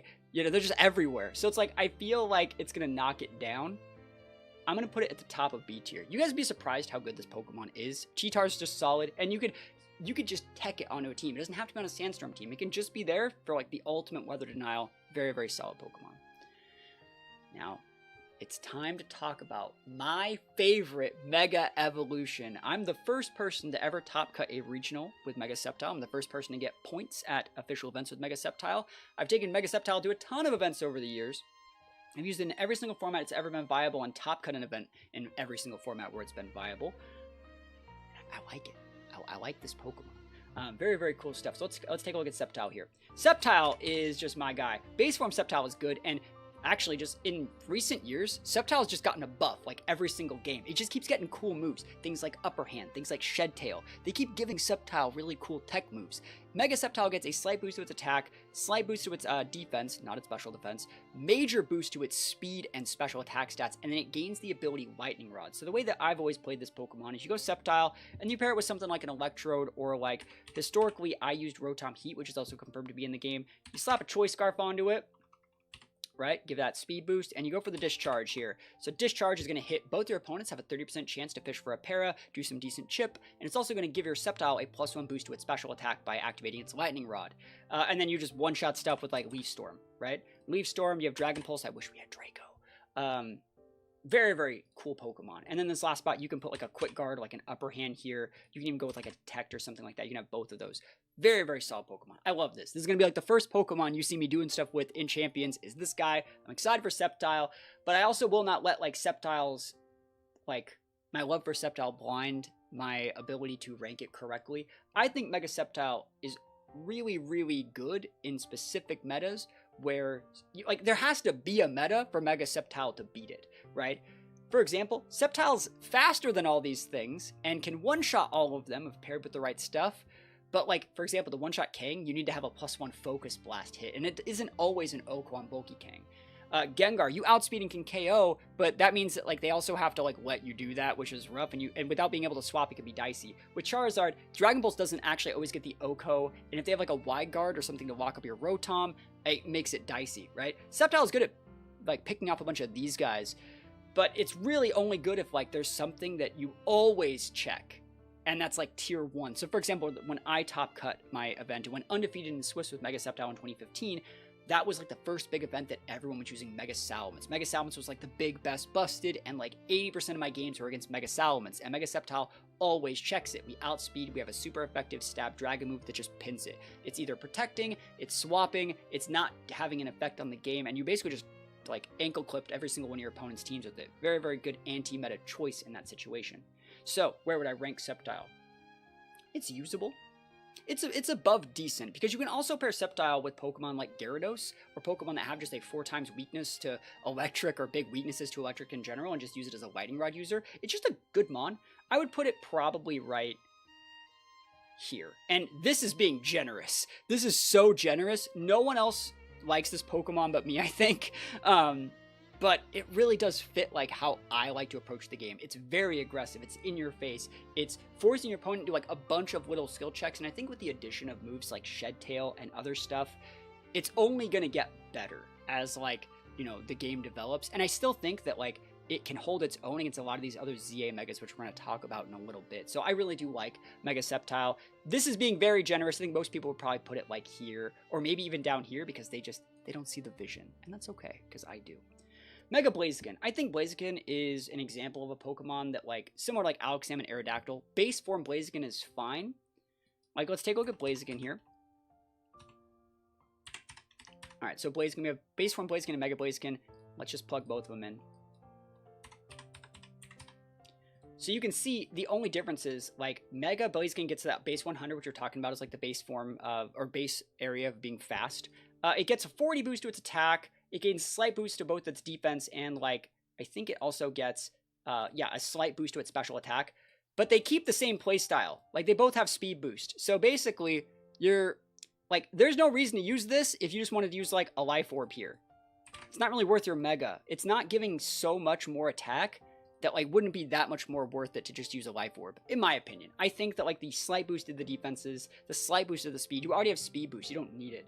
I think, honestly, just, like, Sash Blaziken is better than Mega, but that's my opinion. So, like, where would I put it? I feel like it doesn't even really check a lot of these, even though it can outspeed them after a couple turns. It's a cool Pokemon. It gets access to all the other tech. Blaziken gets, like, coaching and other things like that that it didn't have in previous generations, but it's definitely not that great. I would probably put Mega Blaziken right here. I think it's better than Alakazam. Speed Boost is a good ability. It's definitely usable, but I think that, like, the fact that it has, like, Expanding Force weaknesses that it didn't have to deal with before, Earthquake weakness, it can get Fake Out locked up. It has to protect that first string, get that first speed to actually even be able to check a lot of these guys. Otherwise, it's a speed tie. You're better off with regular Blaziken. Regular Blaziken is usable, which is what's keeping it out of this tier, right? That's kind of just what this tier is right here. Mega Swampert, though. This is actually a really, really good Mega. I think a lot of people sleep on Mega Swampert, and they sleep on, like, weather in general. And what a lot of people might not know about Mega formats is it's 100% Weather Wars. Every single team is going to have some sort of weather. You got your Sun teams with Zards and Venusaurs. You have your Sand teams with, like, T-Tars and Steel types. You have your Rain teams with things like Pelipper and Politoed, Ludicolo, Kingdra. Those are really popular. You're going to have Snow teams. There's 2 Weather Setter Mega Evolutions, being Frostlass and Mega Bombasnow as well. Weather is where it's at. And Swampert is the one Mega that fully... It's not a Mega that's required to set the weather, but it's the one Mega that, like, punishes people in the weather the most. If you were to compare it to something like a Houndoom, Houndoom is, like, a really bad example because it gets a special attack boost. This guy gets a speed boost. He doubles his speed with Swift Swim here. So, Swampert, right? So, Swampert right here. Look at the differences here. 40 boost to attack, 20 boost to defense, 20 boost to speed F, and 10 boost to speed, and you gain Swift Swim. And base form Swampert is usable if you just wanted to use it. It gets Wide Guard as decent bulk, right? But look at this thing. It is so good. And then it gets access to things like Earthquake. What's really cool is he has perfect synergy with the Pokemon he has to be paired with. A flying type Drizzle Pelipper. It's really good. It's like match made in heaven. You have the Wide Guard here. You have the Tailwind. You have Hurricanes to be able to check grass types. And then this guy just full sends the EQs every single time. It gets access to Ice Punch if you want it. I get access to, like, Liquidation and stuff like that. I love this thing. It has a 4 times weakness to both water or grass moves, as well as freeze dry, which is going to be able to hit this guy for 4 times super effective on both its ground and water typing. That being said, this is an amazing stat line. Base 100 HP with 110, 110 on a 150. This guy's like Chonk City. Love this thing. This thing can be built so bulky. Doesn't even need that much speed to be able to outspeed a lot of the stuff in this format. You can't Thunder Wave it. A lot of the things that really stop rain teams, like electric attacks, just don't work on him. This guy is very, very, very good. I think we're going to put it at the top of the A tier for now, because it can actually still kind of hold its own against all these guys. And if it gets enabled by, you know, a Pelipper or a Rain Dance user, it has immediate board pressure and board presence. I think Swampert's going to be a very, very good Pokemon. You're going to see it on a lot of different teams. You can also just kind of tech it onto teams and have it be like a rain check. Like, you're going to see, you might actually see people that have Charizard and Swampert on the same team, that like, they have their full like Sun team, they just have the Swampert that are like check other rain teams. Like, people used to do that with Ludicolo all the time, and you still might see people do that with Ludicolo in these formats, but Swampert is also just a really solid option. I think it's very, very cool. I definitely think it'll see a lot of play, and I'm excited to use Swampert again. I think it's really, really good. It's a good, honest check, and it's going to be able to trade really well. It's very similar to like Kang. So here we go. We have, we're getting there. We're going. We're schmoving around here. We're going to talk about Mega Gardevoir here. I've top cut. Well, I've won a few PCs with Mega Gardevoir. I've played on like official streams at regionals and stuff like that with Mega Gardevoir. It's one of my favorite Megas. Let's just type in Gardevoir here and show you the differences. So Gardevoir, right down here, it gets access to 20 more speed. Again, in that base 100, you're starting to see a commonality there. Good boost to Spadef, good boost to special attack. Defense stays the same. But it's really cool because it gains the Pixelate ability. So what you can do is you can have like telepathy off the rock, or you can have like a synchronize in case you want to swap in on like a Toxic or a Wisp, or you can just go Trace and try and Trace back Intimidates on the first turn. I was talking a little bit about how Trace isn't that good. It's not that good in like the mid game when you come out and trace something when you weren't expecting to trace, but on the first turn, tracing like an inner focus to make yourself unflinchable, or tracing like Intimidate to bounce that back can be actually really, really good. But Pixelate is what you turn into, and it's basically the same thing as Mega Pinsir, turning all normal moves into what is now fairy moves and then giving them a 1.2 boost. So it's actually a really, really cool Pokemon. I think Mega Gardevoir is going to be the de facto balance Pokemon for this format. What you're going to see on a lot of Gardevoirs is sets like this. So like Protect, Calm Mind, you might still see like Expanding Force if you want to go Psy Spam, but then they gets access to like, you know, Dazzling Gleam, it gets access to like Moonblast, stuff like that. Very, very standard, or sorry, Moonblast, it's Hyper Voice. I'm done.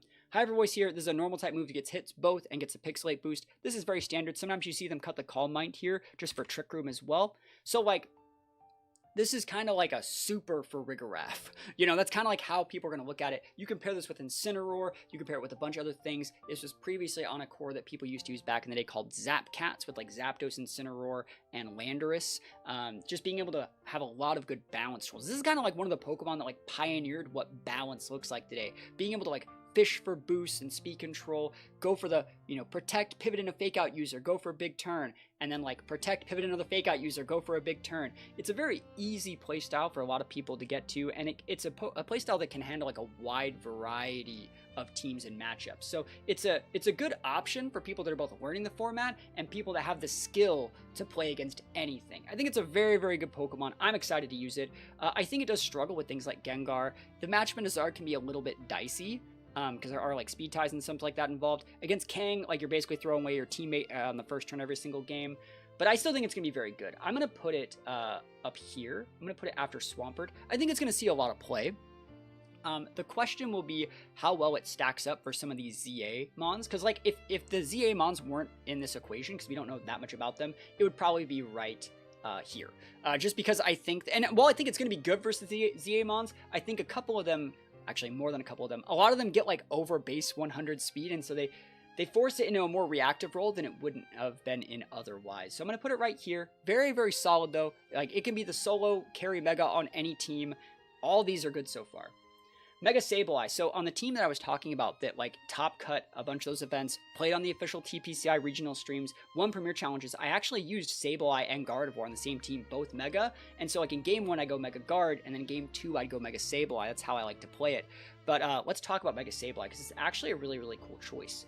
So Sableye here. Base form Sableye is absolutely amazing. It's Prankster, right? And back in the day, before like speed tier mechanics changed, when you Mega Evolved with Mega Sableye, you used to like retain that Prankster boost for just the first turn that you Mega'd, because like speed was counted at the start of the turn. So Mega Sableye used to be even better because you gain all this bulk, 50 defense, 40. So it was at 50 something Spadef, and you get way slower, so you're even better in Trick Room. It was really, really good. And I think Sableye in general is just a very solid mon. It's only gotten better over the years. It gets added access to things like Encore. I just really think it's very, very solid. It also gets a decent boost to its special attack stat if you want to go like Dark Pulse. But like Foul Play is good on Sableye, Wisp, Screens, Encore, Disable, Forms of Weather. It can do so many different things. It's a great mon at breaking balance teams too, because they can't really get into you. You tend to go more of like a recover, like Wisp playstyle with this guy, and you basically just never get broken. What I really like about this thing is it has an amazing matchup into things like Mega Kangaskhan. Mega Kangaskhan just does not pass go or collect $200 versus this thing. And if your opponent's built a whole team on enabling Mega Kangaskhan, and like they pair it with like things like Talonflames and Garchomps and other stuff like that, they're gonna really like hit a wall with this guy. I like this thing a lot. I think it's very viable. Fairy types are going to be more prevalent than they have been when this Pokemon first came out, but I think it's still usable. Where would I put it? There's obvious flaws to its kit in that you have to play like heavy reaction playstyles, but I think it's probably decent. I said it was usable, but I think that like it's probably in the decent category. You guys are gonna be surprised by how well it performs, and one of the reasons why it's even so high is just because base form Sableye is that good. Like you can just have its like base form Sableye, you can have a full set that doesn't even really take advantage of your Megastone and just use the Megastone as the ultimate get out of jail free card. Like this stat line is ridiculous based off of like you're like doubling your respective defenses. That's how good it is. So like if you have like Wisp, Recover, and like, you know, dual screens, that can be your set. You can go like Light Screen, Will-O-Wisp, Recover, Foul Play, and use like Wisp as your pseudo Reflect and have Light Screen and just like live forever with this thing. And that's completely fine. It's going to be viable. It's going to be good into a lot of different stuff, and you're going to be surprised by how long it sticks on the board. Take this from me. I think this Pokemon and this Pokemon might be a little high compared to some other content creators list, but like I have actual experience like winning events. When I say winning events, winning like mid-seasons, premier challenges, stuff like that. You know, not winning regionals, but winning like, you know, 40, 60 players. I think the best event that I took these two to was I got top 8 at an elevated premier challenge that had like 150 people in like Utah in 2015. I got top 8 with the same team that used both those. Really, really cool stuff. I like it a lot. And yeah, give them a try. And like, it's a really good Mega, similar to like Mega Venusaur, last thing about Mega Sableye, that you can kind of like splash onto a team and like have a completely different playstyle that's just like really, really underrated. Oh man, I'm starting to lose my perspicacity here, man. If you guys like this sort of content, you want to see more stuff like it, you are appreciating the attention to detail that I'm putting into each one of these Pokemon, think about dropping a sub on the channel. You know, we just passed 50K. We make daily videos on this channel, Reg I, Champions, basically everything. This is going to be your one-stop shop for competitive Pokemon battles moving forward. Think about dropping a sub on the channel if you're not already subscribed, and let's get back into the action here. Mawile, Mega Mawile, it's going to be such a good Pokemon. Very similar to Sableye, it gains a ton of bulk upon Mega Evolving. So Mawile here, take a look at these different stats. It keeps the same base speed stat, but 50 is going to be the new benchmark for what is like slow for Trick Room teams. This is going to be a mon that can work exclusively on Trick Room teams, but can still have the bulk to, you know, outvalue things. Gains a 40 boost to its Spadef, gains a 40 boost to its defense, and then it only gains 20 boost to its attack, but it gains the huge power ability, which is absolutely amazing. It doubles your attack stat. So this thing is like one of the best sweepers in the game. Basically as strong as a Mega Metagross out here. Most people tend to just go like this. You know, 252, 252, 252, get a speed reduced set. Throw the last 4 somewhere.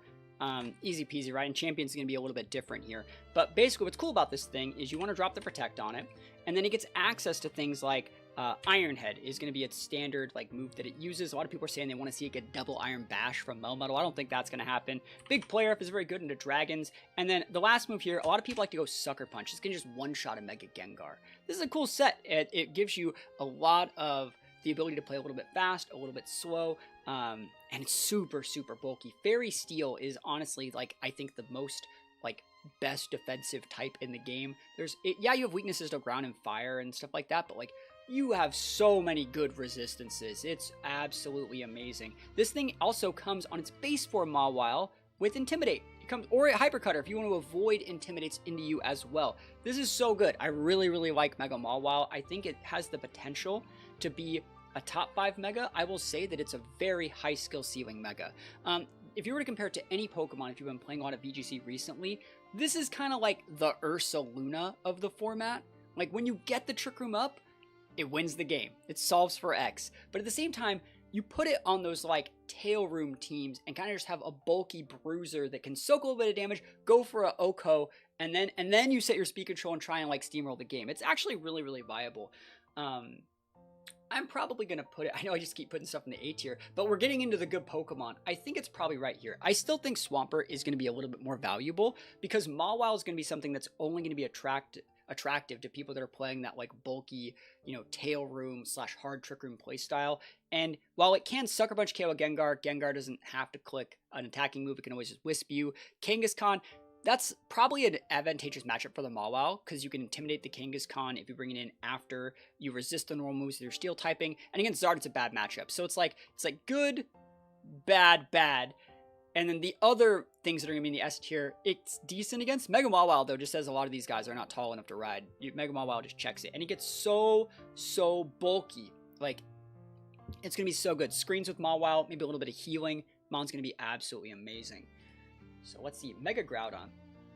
Whenever I hear about Mega Groudon, I always compare it to, like, a weird mixture of, like, Mega Slowbro and, like, Mega Steelix. It always feels kind of like a mix of both here. But Aggron. So take a look at the two different Aggron sets. It keeps the same base speed. It gets 20 boost to its defense, 50 boost to its defense, and then 30 boost to its attack. So you may be thinking, like, oh, that's just one of those Pokemon. It gets, like, a get out of jail free card, just like Scizor and Gyarados. And while technically you're right, it does. It also gains the filter ability. It basically makes anything that would be super effective, it makes it reduce damage, kind of like Solid Rock from Hyperior. The problem with Aggron is when you Mega Evolve and gain Filter, you lose your Rock Stab, which is actually really important. Like, you could be having Rock Slide, you could be having Head Smash. You'll lose those when you Mega Evolve. You'll lose your Stab. So it's like, it's not as good as you think. I think one of the ways that people have previously played this thing is with, like, Curse, and they just get, like, really, really fat. I think Body Press is going to be a big boost to this guy because its defense is so good. So, like, it's better than it's ever been, but at the same time, it doesn't really do anything because unlike things like Slowbro, it doesn't have any healing. So, like, what I used to do with this guy, the set that I used back in the day was this. And it's good, but that's a single set. And in VGC, when you don't know where you're hitting with this and you're trying to, like, heal and rest, sleep talk out, it's too slow. It's just too passive. I think it's better than Steelix, but barely. The problem is it's similar to Steelix, that its teammates are left completely high and dry. It doesn't provide any speed control. It doesn't provide any real board state. It has what we like to call an all my friends are dead syndrome. It requires a ton of babysitting to actually get to work. And the whole time your teammates are trying to support it, you're just getting your face shoved in on your teammate's side from, like, the S tiers and A tiers.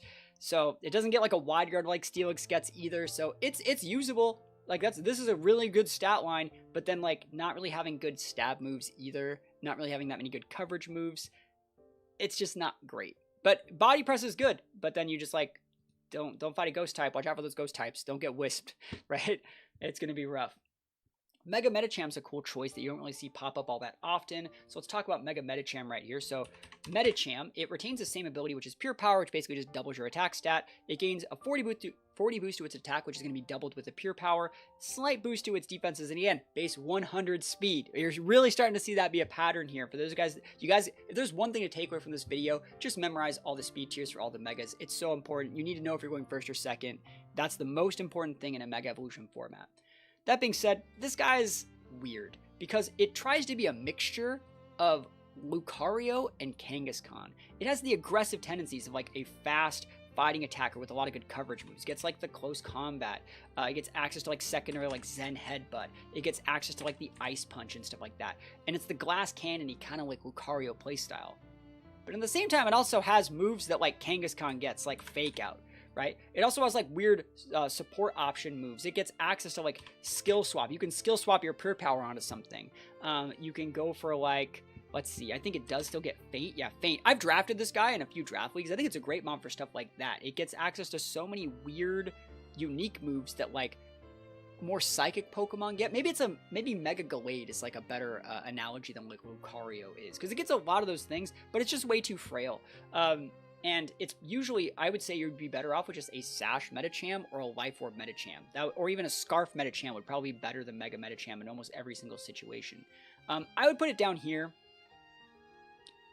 I think that I'd probably put it right here. If you've ever played with this thing, it is it's so hard to actually get it to have an impact in the match. And even if you do, it's at best a 1-for-1, because Medicham will KO something with a close combat and get tapped by like a random move from like a support Pokemon, right? And so losing your Mega for basically a 1-for-1, the problem like with this thing is that it has to stick on the board after it attacks. Things like Beedrill get to pivot out with the U-turn. Things like Alakazam have AoE options. Aerodactyl has AoE options, right? This guy doesn't have the AoE options. He's a single target attacker, fake out user, not that great. Mega Manectric. I've taken Mega Manectric to a few events over the years. A lot of events. I've top cut multiple events with like, let me try and think. I've top cut like online tournaments. Like we used to have tournaments called Nugget Bridge Lives, which were basically what people would use. It's basically the equivalent of what VR tours are today. Like, you know, the couple 100-player, like, big online tournaments. They're hosted by Nugget Bridge. And I've top cut a couple of them with Mega Manectric. It was what I used a lot. It was probably my most used Mega in 2014. Used it a decent amount in 2015 as well. I really, really like this thing. I probably am one of Mega Manectric's strongest soldiers. And if we take a look at it, it gets a lot of cool stuff. It gets Lightning Rod on its base form, which means you can have a good switch in if your opponent's going to be using electric attacks. And then when it Mega Evolves, I believe it's the only Pokemon that gains Intimidate upon Mega Evolving. Normally things have Intimidate, they Mega Evolve, and then they gain something else. But this guy can actually be used to gain Intimidate upon Mega Evolving, so you kind of have your cake and eat it too. It gains a 30 boost to its speed, gains a 30 boost to its special attack, decent on its defenses as well. And what I really like about this guy, I think it was better when Hidden Power's in the game, that way you could have ice coverage, but you have Protect, right? You have like Volt Switch. And so it's similar to that Beedrill. You come in, you intimidate, you Volt Switch. Come in, intimidate, Volt Switch. It even gets things like Snarl, right? Very, very cool stuff. And then it gets access to like Overheat to be able to check big grass types. This is a cool set. This is a cool mon. If you're a fan of like Volt Turn, like hyper aggressive playstyles, this guy can be a Pokemon that you really, really vibe with. I know I'm very excited to use it. I always kind of like this guy, the way that I build my teams when I'm like 3 Pokemon in and I'm like, man, I just need like one more Pokemon that can do just like a little bit of everything. It always kind of ends up being a Pokemon kind of like this for me.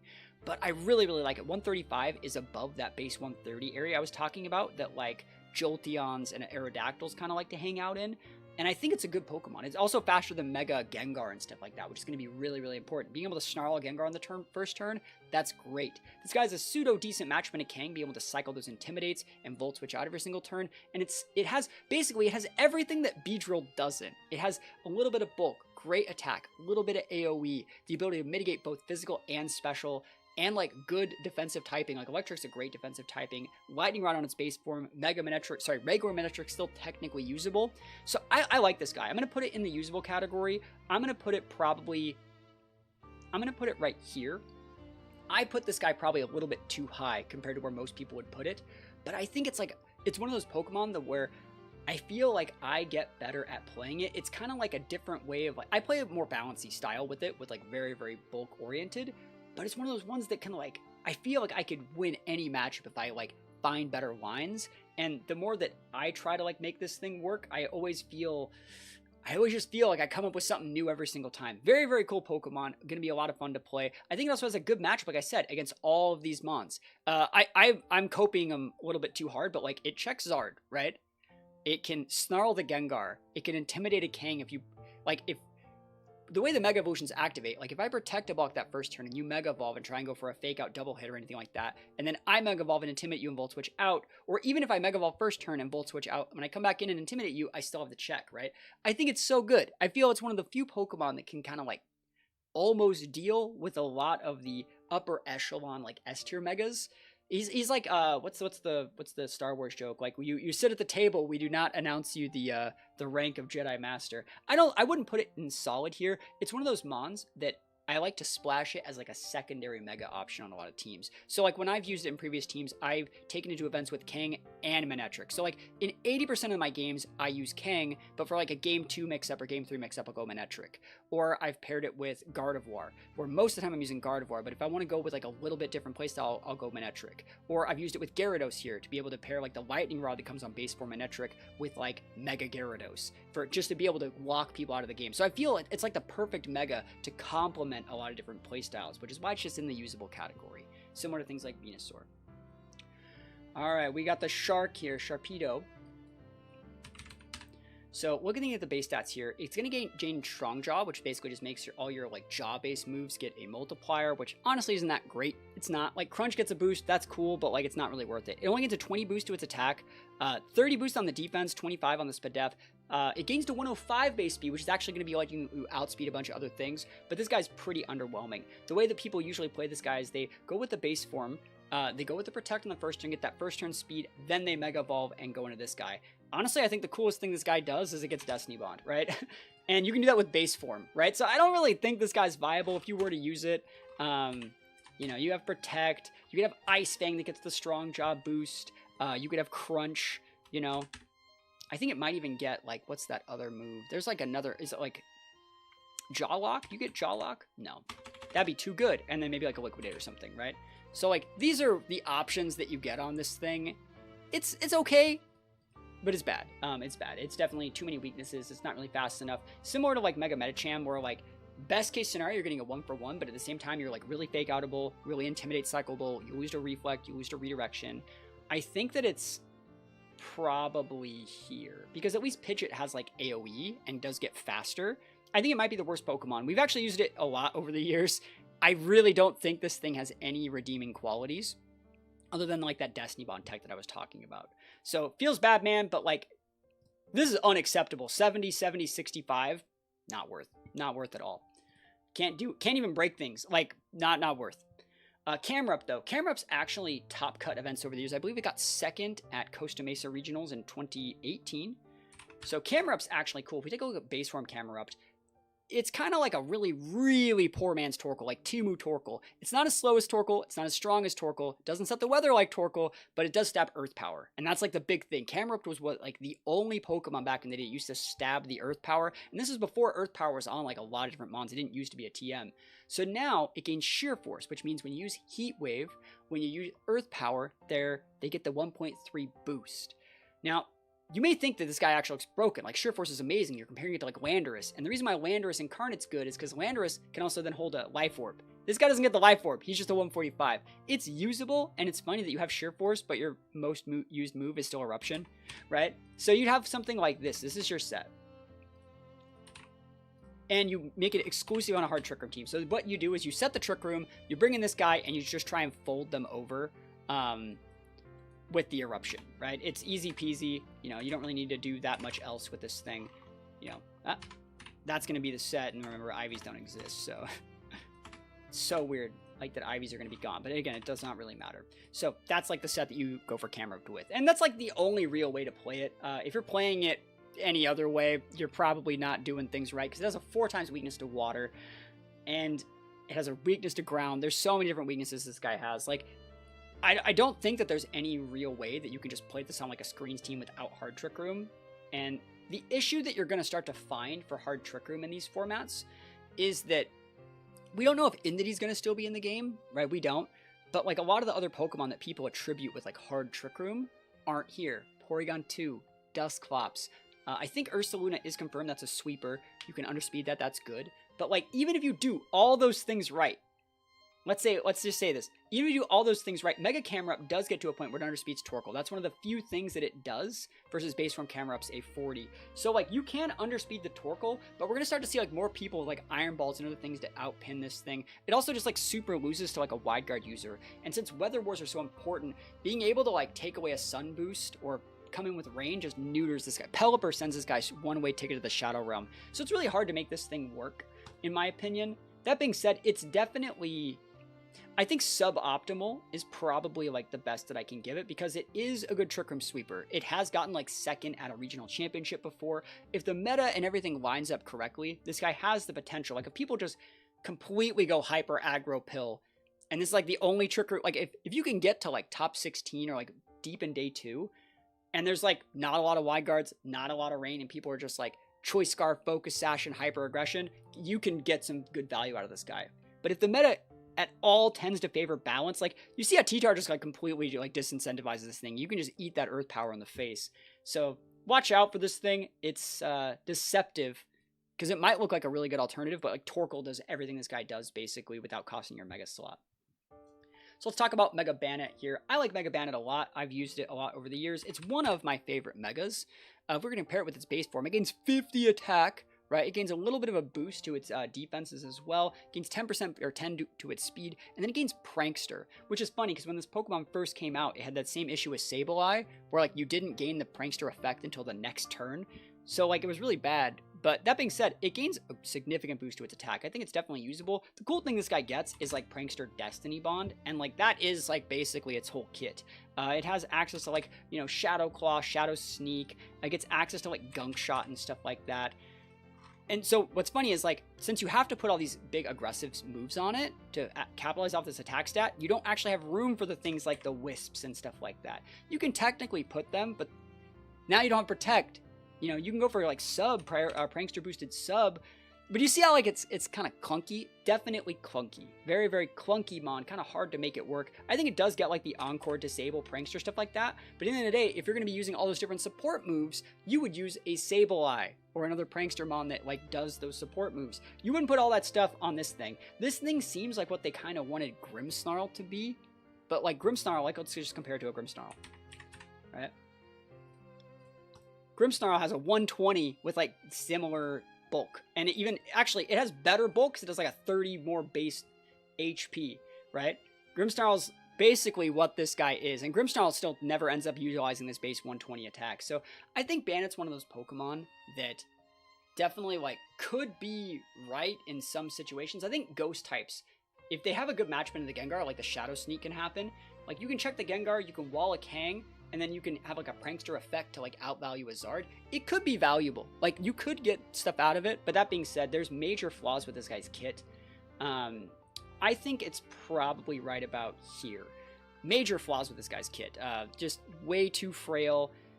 Best case scenario, Prankster, you get a KO with something, and then you're a Prankster Destiny Bomb bot. You can go 1 for 2 in your best case scenarios, and that's only if your opponent's bad. Alright, so let's talk about Absol. I feel like I'm one of the few people that's ever actually used like Absol at official events. I've gotten championship points at PCs and MSSs. I've brought it to a bunch of online tournaments. You guys that watch my Legends EA content know that I'm a big fan of base form Absol, and while we'll talk about Mega Absol Z in just a little bit, base form Absol actually can do stuff that the other one can't, and it's the one that I like more, and we're going to talk about why. So let's plug in Absol here and actually kind of get into it here. It gains like a 40 boost to its speed, which is significant. Its defenses stay the same. It gets a 20 boost to its attack.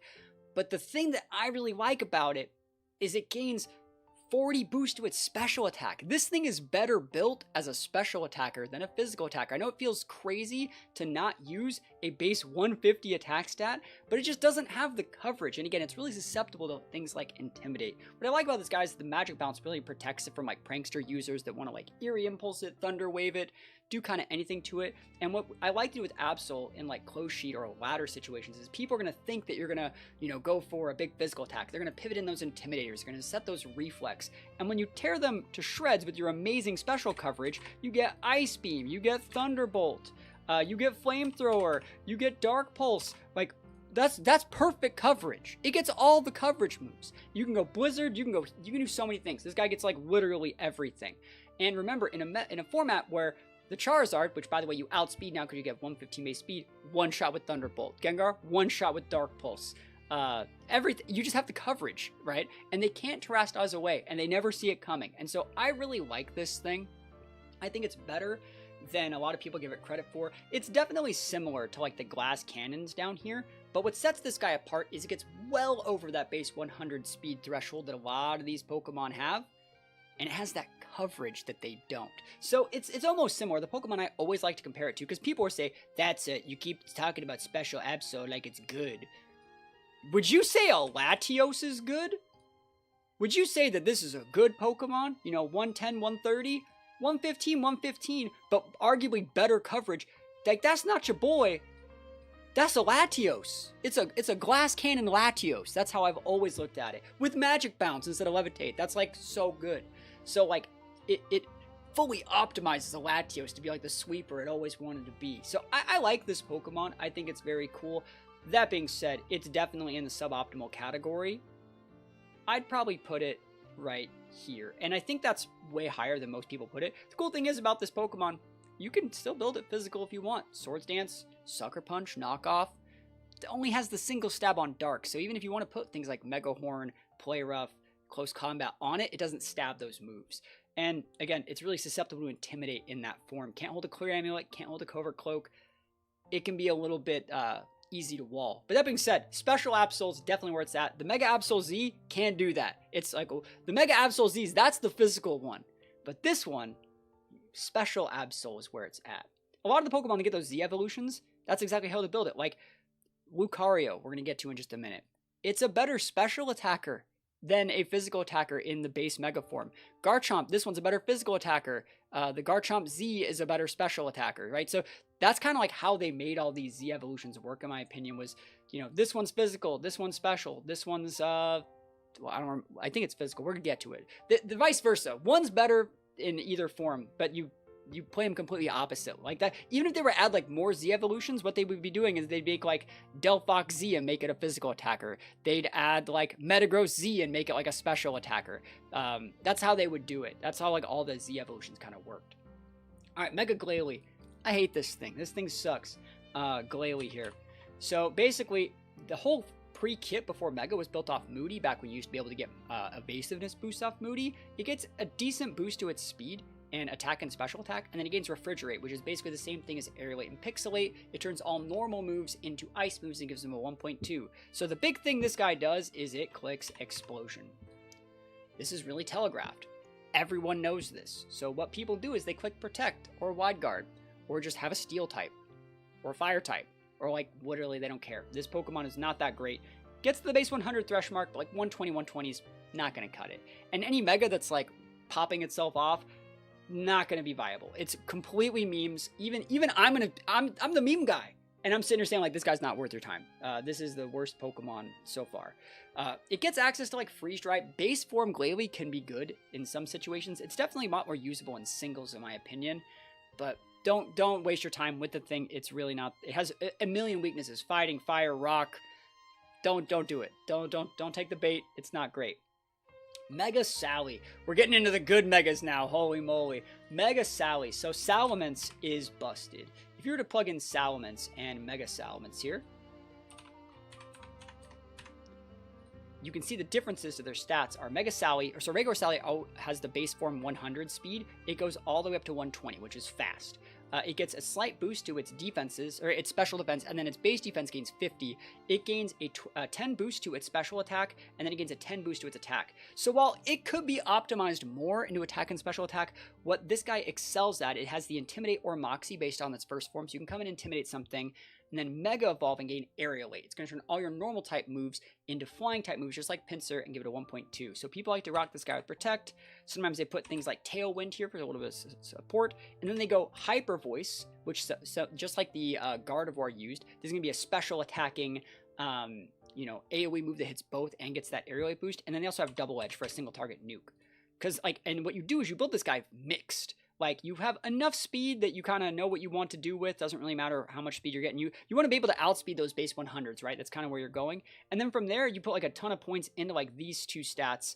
And you basically have enough damage to like one-shot something like a Zard with a Double Edge.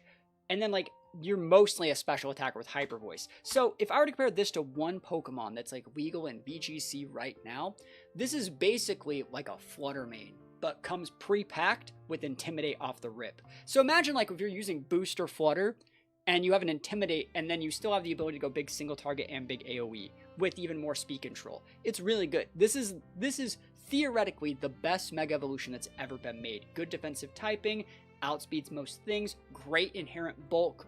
Can be built physical or special or both. When people go with like the Double Edge Hyper Voice set, they usually end up going like a Naive Nature.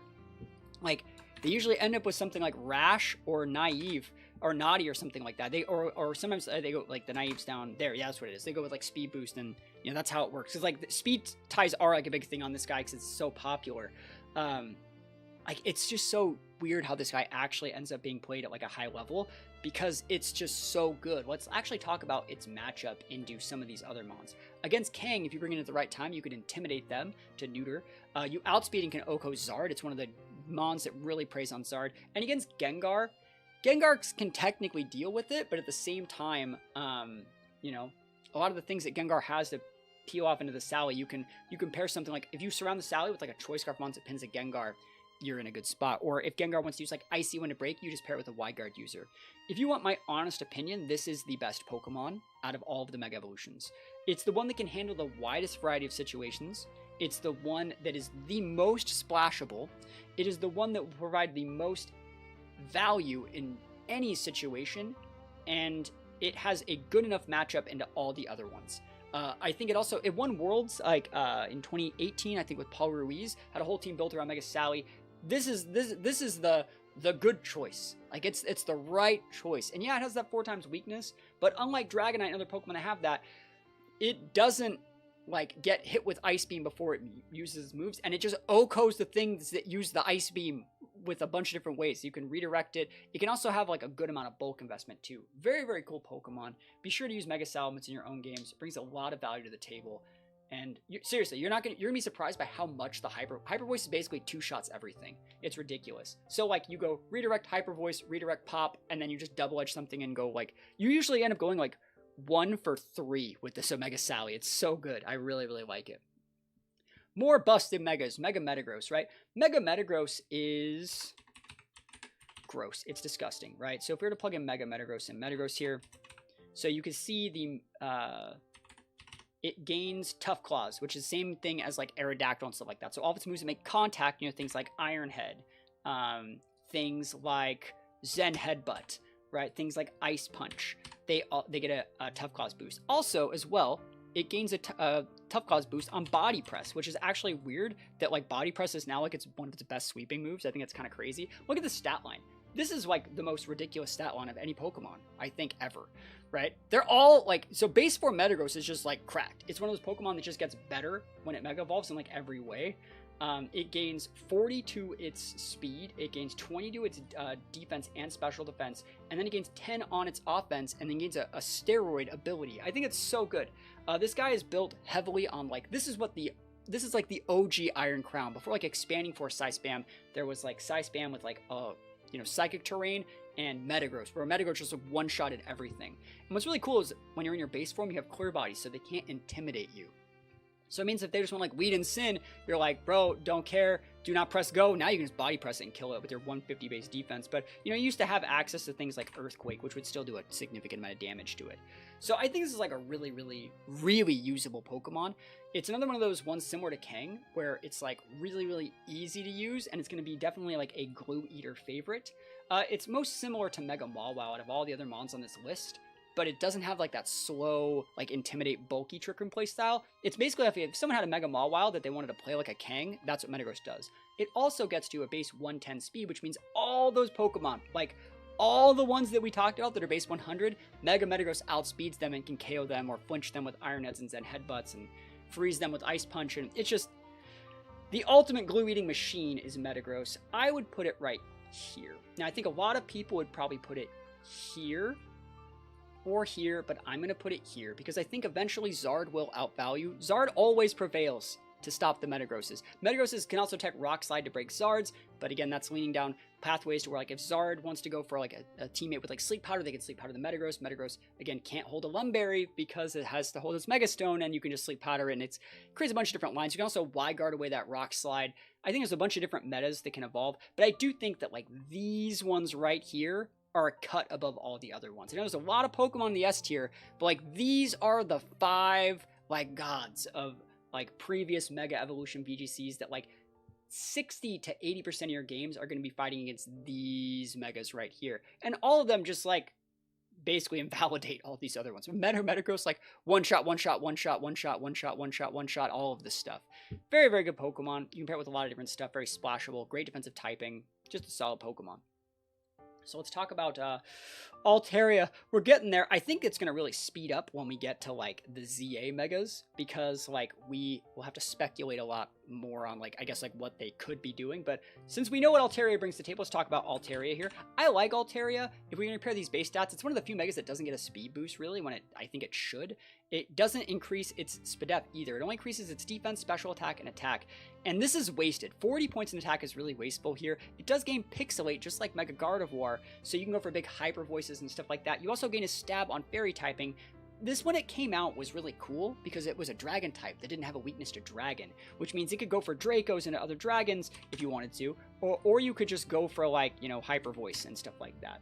It's a solid mon. It gets access to like Tailwind. It's decent. This is just a decent mon that has just been power crept into oblivion. It also gets access to like, you know, Heat Wave. So like, this set is cool because unlike other Pokemon that get like the Hyper Voice Pixelate boost, this thing can check steals, right? And this thing can check other like weird stuff. Like it has like delete buttons. So it's cool, it's usable, but I don't think it's very viable. That being said, it still has a 4 times weakness, and now you gain like a weakness to poison and yeah, you still have a weakness to fairy because fairy doesn't resist fairy. So it's like it's not really that great. It's definitely in the suboptimal category. I think it's better, though, than a lot of the things in the RIP category, just because it has inherent decent bulk. And it's kind of like a, if I were to compare it to anything, it's like a poor man's Gardevoir with Tailwind instead of Trick Room. It also, like, really just, you could go physical, too, if you wanted to make it, like, a weird physical sweeper, but then you just get neutered by Intimidate. So, it's not terrible, but, like, you definitely can just check it. Like, you can pop this thing with a Bullet Punch from, like, a lot of different mons, too. So, like, it has a lot more weaknesses than you think, like Steel, Poison, Ice, Fairy, like, weird. It's a very weird typing, but it's very, very unique, so in some metas it could be viable. So, Lopunny, I think a lot of people are talking about how Lopunny gets a lot better in this game with where the metas have kind of, you know, sorted themselves out. So let's plug in Lopunny here. We can see it gains a 30 boost to its speed, which is significant. It gains 10 to its defense, and it gains like a lot. That's like 60 to its attack. It also gains Scrappy, right? I don't think it, does it get Fake Out? It does get Fake Out, yeah. So you can go for Ghost, you can Fake Out Ghost types. Very, very good. Gets access to Ice Punch. It gets access to close combat, so it's like there's a lot of things you're going to be able to absolutely pop with this thing, and then it also still just gets like, I know people used to use Return, but I'm sure it gets it. It doesn't get Double Edge. What normal type move do you get? That sucks. Do you not get like something good? I'm sure that I'll find something be like, oh yeah, that, because like, you know, you used to use Return on this thing, but if you got to use like Mega Kick, that sucks, dude. Either way, this Pokemon's okay. Remember, Scrappy's the big boost to it is you don't get intimidated anymore. So I think it's better than it's ever been. Basically, this is every single little thing that Mega Medicham wishes it could be. It's way faster than most Pokemon. And you can just pop them in the mouth. It has coverage for dragons. It has coverage as good offensive stabs and stuff like that. I think it's cool. It's definitely usable. I fought against it a few times at events. I remember one time when I was using my Mega Sableye team, I got close combat in the face, bro, and I was like super mad. I missed my Wisp into it, and it just like popped him with a close combat. I was so sad. It's decent. It does a lot of what like the Beedrills and the Alakazams and the Medichams do, but it has just better speed, better coverage, has Fake Out. Fake Out's really good. I'd put it back here. I think these other guys outvalue it a little bit more, but it's decent. Definitely a decent mon. It can go 1-for-1, and if you have your right teammate lock up another teammate, you can maybe go 1-for-2 with it, which like Mega Medicham can't really get away with in my opinion. So solid stuff. I like it. Mega Garchomp, the base Mega Garchomp here. So let's compare Garchomps here. You have regular Garchomp. Let's look at all the Garchomps. This is so ridiculous. It goes from 130 to 170. It goes from 195 to 115. It gains still 40 special attack on regular Mega Garchomp. If you wanted to use special Mega Garchomp regular, you could. It gains 10 boost to its SPDEF, and it actually gets slower, 10 slower. It also gains Sand Force, which, yeah, you could pair that next to a Tyranitar if you wanted, but, like, it never really ends up working. And remember, that's a 1.3 boost if, like, a Sandstorm's active to some of your, like, ground moves and rock moves, I believe. It's usable, but it's not great, right? The cool thing this guy does is it's kind of like adding just it's similar to Scizor and Gyarados, where it's just adding bulk and potentially more attack. Garchomp's one of those Pokemon that doesn't necessarily need to have an item. You don't need a Life Orb, you don't need a Vest, you don't need Garchomp to have an item to actually have a lot of value. And it does come pre-built with like either Rough Skin or Sandveil. Garchomp in itself is an absolutely like amazing S-tier Pokemon, especially when you take away a lot of the legendaries from what would be the initial formats of a game like this. So Garchomp's like really, really good, and you can kind of just Mega Evolve it to get out of jail free card. I've used this before. The fact he loses speed is probably his biggest detriment, going under that base 100 speed tier that we've talked about. It's okay. It's okay. It's right here. It's the top of okay. I'm not going to put it in usable, because I think that you should not be leaning into a playstyle to enable this thing to be good. And now that we have another Mega Garchomp to use, just use the other one, you know? I think that, like, Scarf Chomp is going to be very viable in this format. So that being said, like, other Garchomps are going to be good. This guy is a step in the incorrect direction. Yes, you gain some bulk. Yes, you gain the ability to flip on a little bit more aggressive damage, but it's not worth the trade-off of your item, in my opinion. So let's take a look at Lucario. So Lucario, take a look at all the Lucarios kind of since we're here. This is the Lucario Z Mega, so it becomes like a better special attacker. So yeah, that means, I was talking about earlier, one Lucario, like, you can build this guy physical or special. I think he's still probably best built physical then, and the other one's the special one, because like it gets access to like close combat, it gets access to like, you know, you can have Bullet Punch if you want, you can have Meteor Mash is what people used to use. I think Iron Head's just a little bit better, because Meteor Mash always seems to miss, so Iron Head's good. And it still gets access to like extreme speed, Swords Dance, Protect, all very, very solid. Back in the day, it used to actually get Follow Me. That was nuts. I've top cut events with that. But Protect is really good. This is a cool Mon. It gains 112 speed, which is faster than the 100s, faster than the 110s, 145, 140, and adaptability. You can build it physical or special. It comes pre-built with Inner Focus as well, so it can't get fake outed or intimidated on its base form. So when you do Mega Evolve, it actually will do the damage that you need.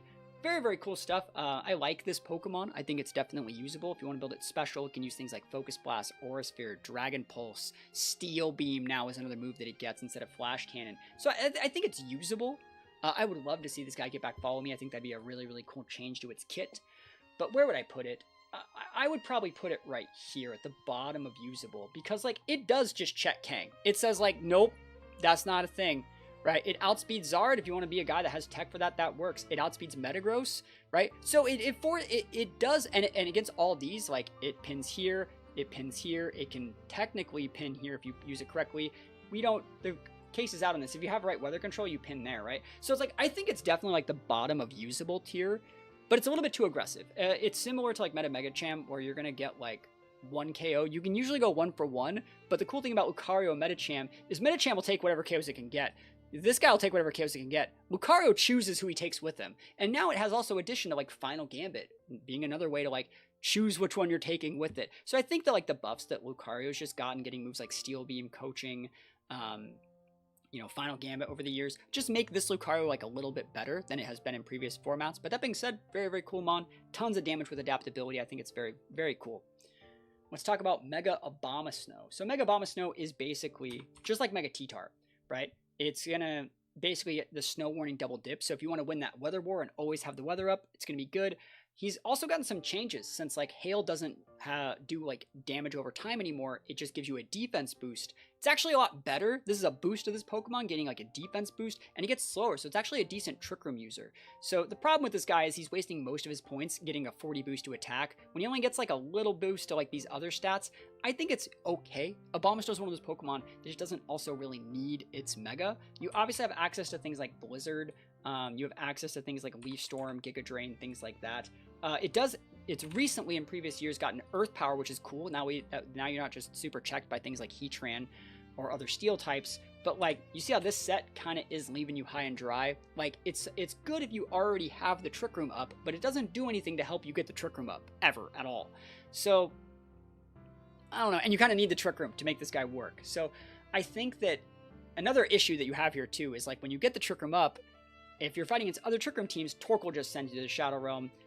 Camerupt sends you to the Shadow Realm. Mawile still sends you to the Shadow Realm. So I don't particularly like this thing all that much. It's definitely in the suboptimal category, but it's probably better. It's probably right about here is where I would put it. It can be usable on a Trick Room team, but at the end of the day, I wish it was a little bit slower. I guess the fact that it's 30 is good because they can at least speed tile. Like 30, you know, we were talking about how 100 is like the benchmark of fast. After you get to 100 or higher, you're considered a fast mon in a mega format. Well, 30 is like the benchmark for if you're slow, because it speed ties so many different things are 30.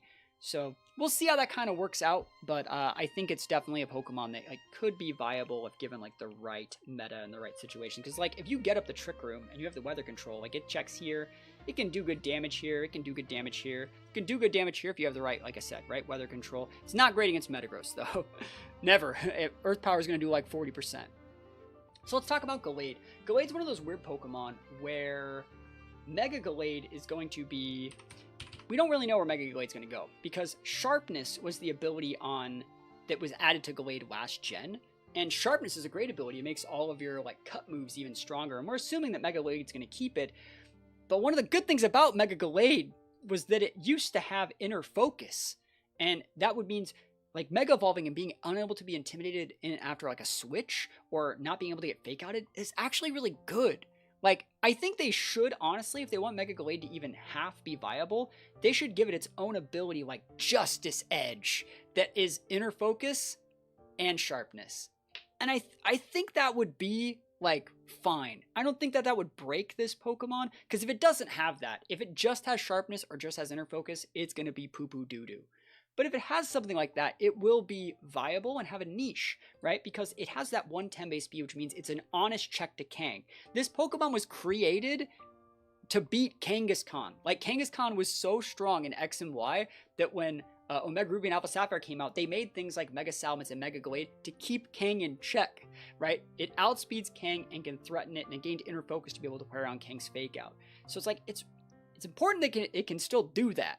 And if like I have sharpness and I don't have inner focus and you just fake out me and then sucker punch me, I don't ever check Kang, because like the 2 hits from fake out and the 2 hits from sucker will be able to still break us, since we're kind of a little bit of a glass cannon on 68 base HP. That being said, big physical attacker, gets access to all the different support moves that a Gardevoir line would get. Hypnosis, Trick Room, Wide Guard, Life Dew.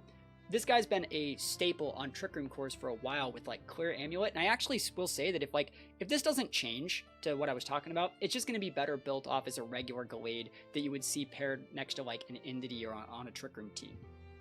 But that being said, it's cool. Sharpness is cool. It increases the power of moves like Sacred Sword, which can shred through defenses and stat changes.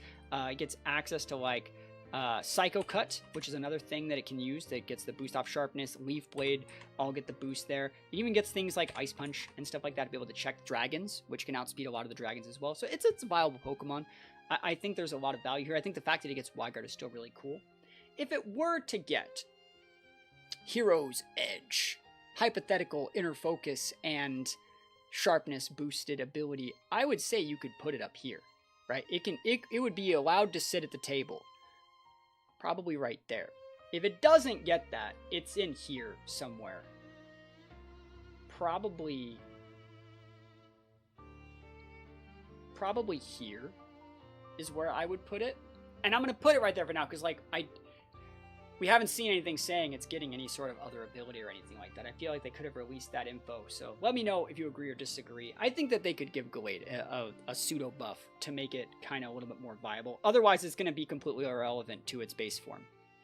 All right, Audino. Audino is really weird. I think it's another one of those Pokemon. I was talking about Gary Kwan earlier, the guy that like has used Mega Pinsir at events. I think they also really like Audino. And it's another really weird mon. It gains massive boosts to it. It's 40 to both of its defenses, 20 to its special attack. It gains Fairy and then gains Regenerator. It's a really weird mon. To where, like, it's trying its absolute best to be a more defensive, bulky Gardevoir. It's kind of like a fusion between, like, a Mega Gardevoir and a Cresselia. But now it has Regenerator. And that's so weird. It's good and bad, because Regenerator is one of the best abilities in the game, right? It is. We know this. This is much better in singles, by the way. Much better in singles than it is in doubles. But, like, the job of, like, a Cresselia and a Trick Room guy is to just stick on the board, not set Trick Room and leave. You can. That can definitely work, but I don't know. It's hard to say. It gets good coverage, you know? That's good coverage. But I just don't really... It doesn't also... I don't think it gets Recover. No, it doesn't. It gets, like, Wish. right? So you have to go, like, this is a set that, like, so, like, that's kind of what it ends up looking like, and that's pretty underwhelming for your Mega. 50, though, is good in Trick Room. I think there are situations in which this can be good as, like, a secondary Mega and usable. Like, I'm sure I'll use this at some point. Like, this, one of the best things about this guy is this is a Trick Room setter that does not have a weakness to Ghost. Not only does it not have a weakness, it has a nullification. And that, if there's no entity in the format, this is going to be like the only Pokemon that can do this. So when you're playing Trick Room teams, one way to like build them out is to have like Trick Room on multiple mons with multiple different resistances and defensive typings. So while it still does share the same typing as a Gardevoir being Fairy, it doesn't have that same Ghost weakness that Gardevoir does. And you can also just not Mega and stay in your, you gain Fairy upon Mega Move. You can just stay in normal type and click Trick Room, and that's viable in some situations. It also has access to like Healer and stuff like that on its base form, I think. So it's definitely suboptimal, but like it's much better than like most of these. I'd probably put it right here. It's just so weak when you actually get the Trick Room up. I think there would be no reason to use this over something like an Aromatisse. I think Aromatisse does a lot of what this thing does without costing your Mega slot. That's my opinion.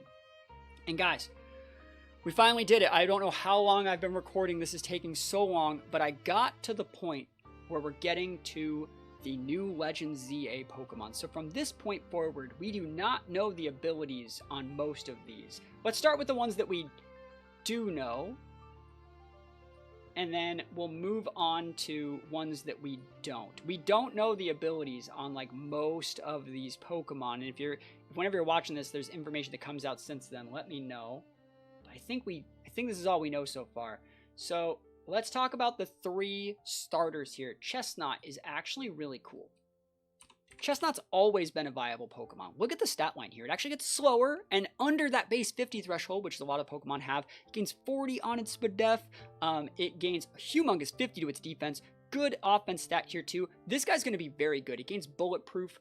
It keeps bulletproof. Like, both of these guys are really, really good. I'm very excited to try this thing, and I think this guy is going to be built kind of like Zamazenta, but at the same time, like, it's going to be really weird. So, like, obviously you have Body Press, right? And you have access, if you want to like, Iron Defense. And then you can honestly just go, like, Protect and Leech Seed. And, like, this ain't your boy. This is super Omega Ferrothorn. Like, super Ferrothorn. Holy moly, Omega Ferrothorn. At the same time, you don't even need the Iron Defense. You could put, like, a Wide Guard in there. Now it's not even a Ferrothorn. Now it's like a super Celesteela. Sorry. Love this. I think this is very, very, very cool.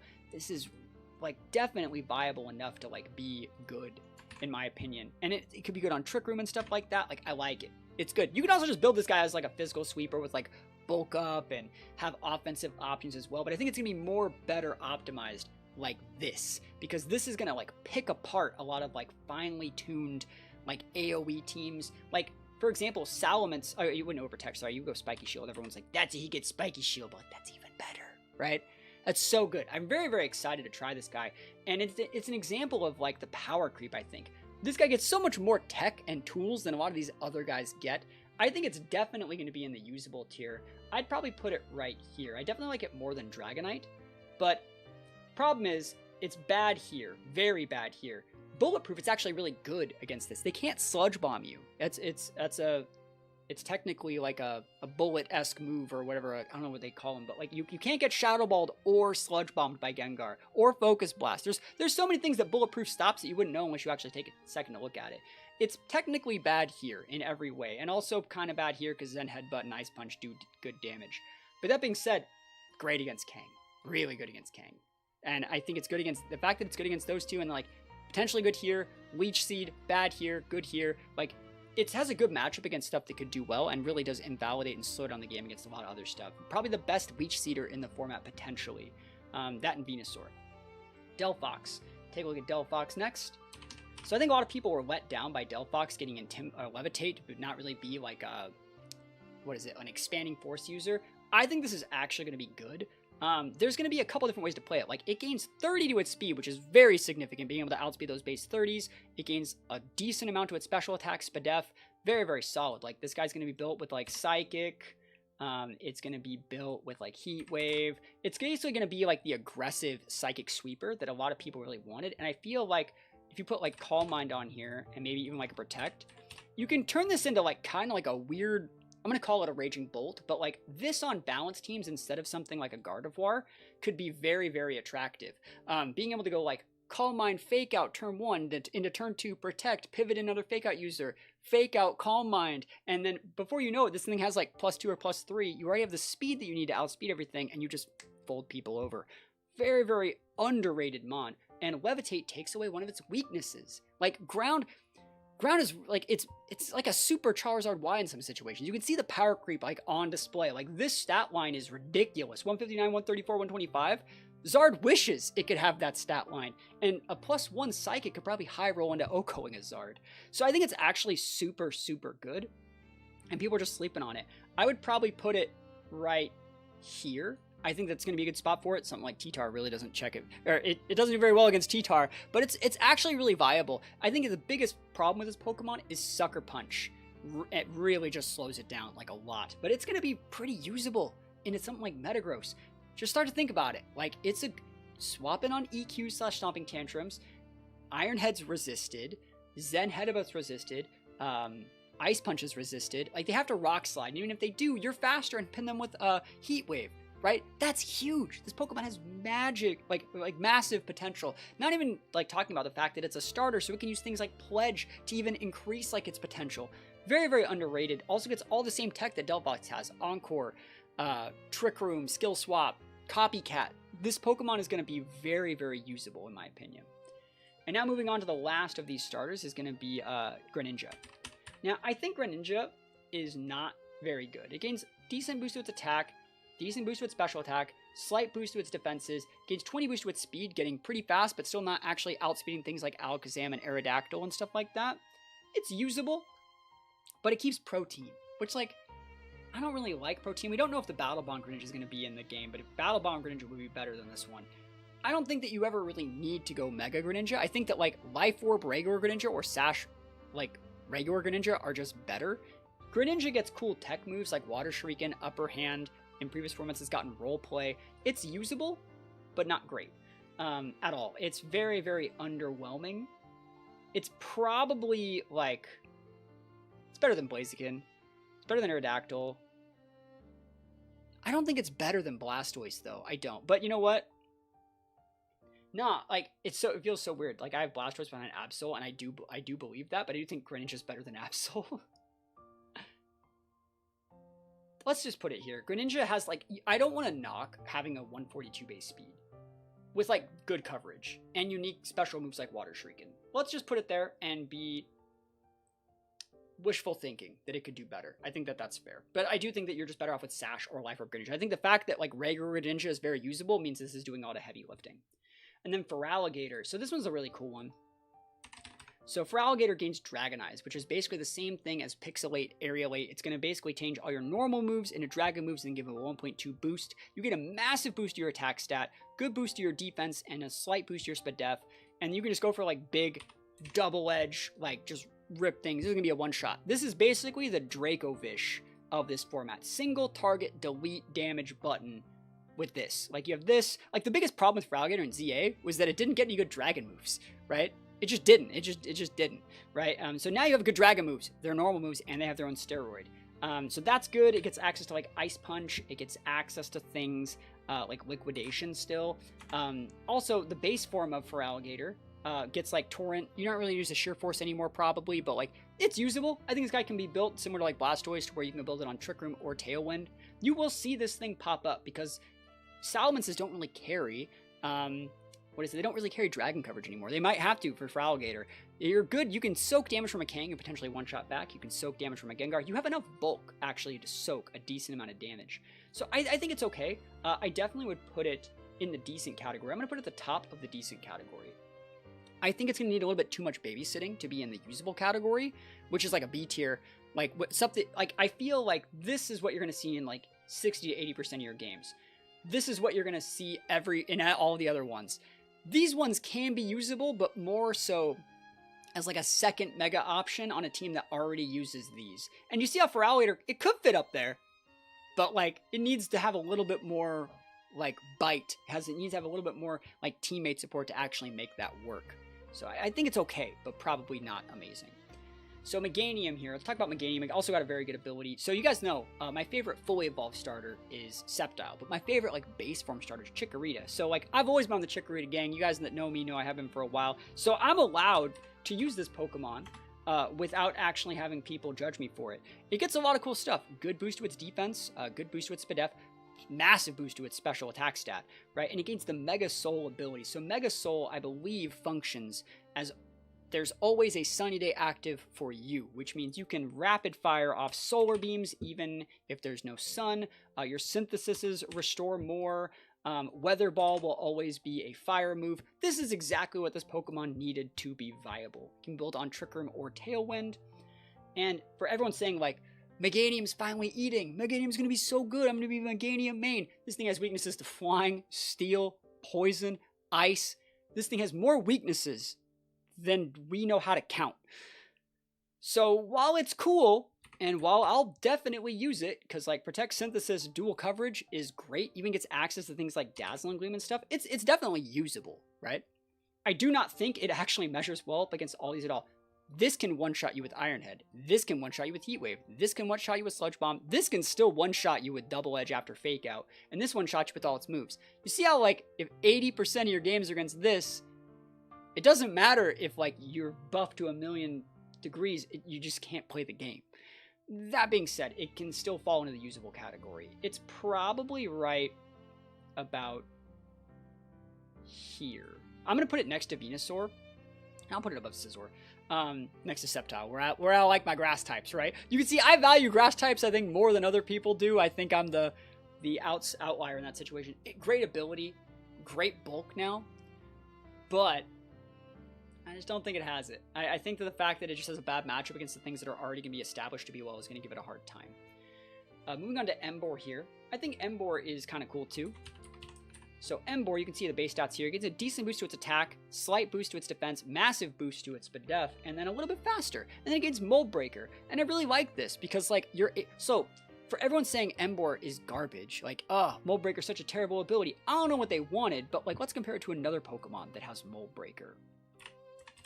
The reason this Pokemon is good is because it has Mold Breaker. You don't have to care about Flash Fire. You don't have to care about Sturdy. You don't have to care about Wonder Guard. They're dead. Like, you just give her a setup move and they're dead. Which means if you have like a Helping Hand Emboar, they're gone. They're just gone. Like, that's all you need. 148, like, you're stronger than this thing, right? It's not bad. It's definitely not bad. It's significant bulk on the SPDF side specifically, like great base HP, usable speed. It's not amazing. But like Mold Breaker is a good ability on it. Like being able to earthquake things that have levitate, you know, that Delphox we were just talking about, pop it if you have the right amount of speed control. I like that. That's cool. Mold Breaker is a good ability. More people should really use it. So where would I put it? It's in the decent category for sure. Probably right about, am I really just going to put it next to Feraligatr? Garchomp's better. Mega Garchomp is still better, I think. It's usable for sure, but not in the usable category.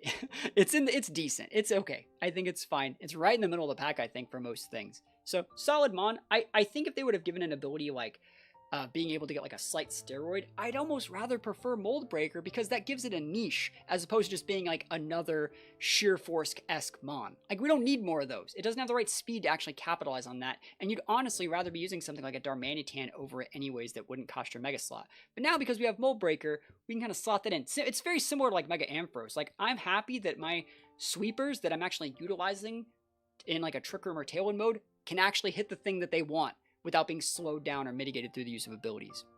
So now for the last Pokemon I believe that we know the abilities of, it's going to be Frostlass. Now Frostlass is kind of cracked, right? Look at the base stats here. It gains a 10% boost to your speed, which gives you that 120. It gains 60 on its SPDF. It gains 30 on its, 60 on its special attack. I'm going back. I've been doing this for a while, guys. 60 on its special attack, 30 on its SPDF, and keeps the same the rest of its stats. This is going to be super cool because it gets Snow Warning.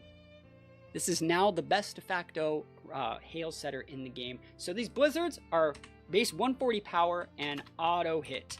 Very, very cool stuff. Gets access to Shadow Ball still.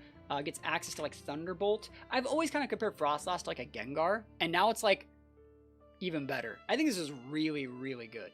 Also gets access to like Destiny Bond, Aurora Veil, Taunt. Frostlass gets a lot of really cool tech, and even base form Frostlass with like Curse Body is usable. I think this is a very, very good mon.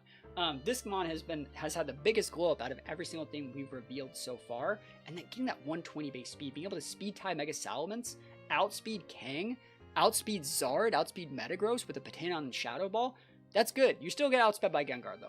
So that being said, where would I put it? I definitely think you can slot it in right here. I think it's going to see a lot of play because when you go for that Snow Warning, you get a defense boost, which means you're rocking 70, 105, 100. That is cracked. That's so good, right? That's really good. I think there's a lot of value this guy's going to have. Can always go for like fadeaway Destiny Bonds as well, but it's probably going to have a bit of like 4 move slot syndrome where like it wishes it could have like 5 or 6 moves. So that's going to be what I think about Frostlass here. And I hope we get a lot of other abilities for the rest of these guys. There's not that many left, but let's briefly talk about them. And I don't really want to speculate that much about what abilities we think they're going to have. Maybe I'll talk about the last one that we think might have a special ability. We think that Drampa, the community, might get Drizzle because its Pokedex entry says like create storms. If they were to give this thing Drizzle, it would actually win the Weather War. Because Drampa comes built with Cloud9 normally, right? Or Berserk. Or Sap Sipper. All 3 of these abilities are amazing. 36 speed means it's perfect in Trick Room. It keeps that same. It gets bulkier, stronger, and better in every way. Showdown says it might get adaptability, but its Pokedex entry thinks it might get Drizzle. It says like it summons storms. And for those who are wondering why we even think it's going to get Drizzle is because they just added a new weather setter for snow. They already have one for sun. They have one for sand. We think that something might get Drizzle. Let me know if you agree or disagree in the comments. If it were to get Drizzle but have Cloud9 as its base ability, that would just win the Weather War because it would make an honest check to where pivoting in Drampa just takes away weather out of the equation. People already did that, but then now you can like double dip and go on top of it and, you know, like if we were to take a look at this guy, 160 base special attack is a massive, amazing. It'd get 100% accuracy Thunders, 100% accuracy Hurricanes and Rain. That's cracked, similar to like Dragonite. And then like the ability to go for, you know, weather, oh, it doesn't get Weather Ball. It should. That's stupid. It's Hydro Pump, which can also get like a boost in the rain, and like Draco and all these things. I think this thing's actually just really good, just in general. You know, with Sap Sipper or adaptability, which is what Showdown says, or Berserk, they're all good. 160, 36. This is one of the best Trick Room sweepers stat lines we've seen. It also gets, I believe it does get the Hyper Voice, right? Yeah, so like big Hyper Voice for AoE if you want it with that big stab 160. This guy's cracked. Really, really like this thing. It's similar to like a Galarian Moltres, I think, but more suited for Trick Room. I would probably put it in the usable category. Probably right here. I think Mega Manatrix is still slightly more usable because like it doesn't require as much speed control. This is assuming it doesn't get Drizzle. If it gets Drizzle, it's shooting up here somewhere, right? But yeah, I would say that it's probably right here, judging by just kind of keeping the Sap Sipper / Berserk abilities. Let's take a look at, and that's the last one that I think we know abilities for. We don't know abilities for any of these other guys, so let's just kind of speculate based off what their base forms are. Let's assume that they keep their base form abilities. So we got Victory Bell here. So Victory Bell, it keeps the same base speed, decent boost to Spadef and defense, 30 boost to its special attack, and 20 boost to its attack. So it can be physical or special. Victory Bell back in the day, Showdown says it's going to get trash, so I doubt it, right? That'd be kind of nuts. I think, like, let's just assume that it keeps, like, these abilities. Chlorophyll's a good ability, being able to double your speed. It can be built physical or special. On the physical side, it gets access to things like Sucker Punch, Leaf Blade. Still gets access to Sleep Powder, so that's one of the best things you actually get here. But unfortunately, it's slower than a lot of the other Chlorophyll mons. Things like Venusaur, Lilligant really just outspeed it and are better alternatives. Even Executor, I think, is a better alternative in a lot of situations because it gets access to, like, Psychic coverage. So that being said, it's better special, and it gets access to, like, I think it does get access to, like, Weather Ball, maybe? Yeah, it does. But, like, this is a poor man's Venusaur. If you're going to be building like this with, like, Sludge Bomb, and, like, what, like, Leaf Storm. Like, that's just a poor man's Venusaur. So, like, I don't particularly like this thing. I think it's probably... I think, unless it gets a really good ability, it's probably down here somewhere. Probably right about... here is where I would put it, because regular Victory Ball is already really hard to use. It needs to Mega to be viable, and even if it does, it just doesn't have the stat line to keep up with other Pokemon that already do what it's doing, but better. Like, this guy can double dip and maybe keep its Chlorophyll. This guy can, like, Mega Evolve and then, like, have Chlorophyll options or, like, bulk options. and just not get one-shotted. So I think that it's really not that great. Let's see. Going into the next one, we got Malamar here. So Malamar, Showdown says it's going to keep Contrary. I think it is going to keep Contrary. It gains a slight boost to its Spadef, special attack, slight boost to attack, and a little bit of a boost to speed. It only gets 15 to speed, which is like a really weird number. Very deliberate choice, I think. So the way this guy's set works is it uses Contrary. If it has a stat stage raised or lowered, it's, you know, reversed instead. So if you intimidate this guy, it's going to get an attack boost. If you go for like, oh, and it's not even like an attack boost. It doesn't soak it and then apply. It just does a reverse instead. So it's even better. You just get a +1. It usually uses moves like Superpower to, instead of lowering your attack and defense, it raises them. So what's cool about this guy is it's a really cool mon on like Trick Room teams. You use it to enable other mons while not really being susceptible to intimidate, and then you start stacking boosts with Superpower. I really like Malamar. I've used it at a couple events like base form over the years. It's not really a Pokemon that's item dependent, so it could definitely benefit from a Mega Evolution.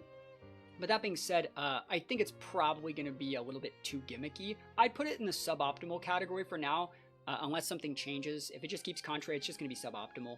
I'd probably put it right here. I think that getting Trick Room, getting good bulk, Dark Psychic typing is cool, but I think there are better All right, let's talk about Mega Hawlucha. So Hawlucha is actually like, I'm going to compare it to Sceptile more than anything because they both have Unburden. And it sucks, like when you Mega Evolve, you don't use the Unburden. It doesn't like activate to double your speed because you still have your item, right? So where would we really put like Mega Hawlucha? It keeps like the same base speed, it gets significant boost to both of its defense, and a very significant boost to its attack stat. It gets a lot of stuff. People are saying it's going to get stamina. Maybe we give it the benefit of the doubt and think that it gets stamina. Because like, I feel like they can't just let it keep Mold Breaker. That would be really bad. I feel like it's going to get some sort of ability that like increases some sort of defense or attack or something like that. Stamina seems pretty appropriate. I think that could be cool. You know, if it got stamina, it'd be a really good body press user for sure, with like beat ups and other things like that. But that being said, even if as long as it has some sort of ability that might be some sort of value, because like, again, most of its other abilities, Limber and Unburden, just don't do any favors for it here. So let's assume that it gets something different. I think it could be viable. It's one of the first few like fighting types that we're seeing out of all the big fighting types from Legends EA. You know, we got like Mega Scrafty, Mega Phalanx, Mega...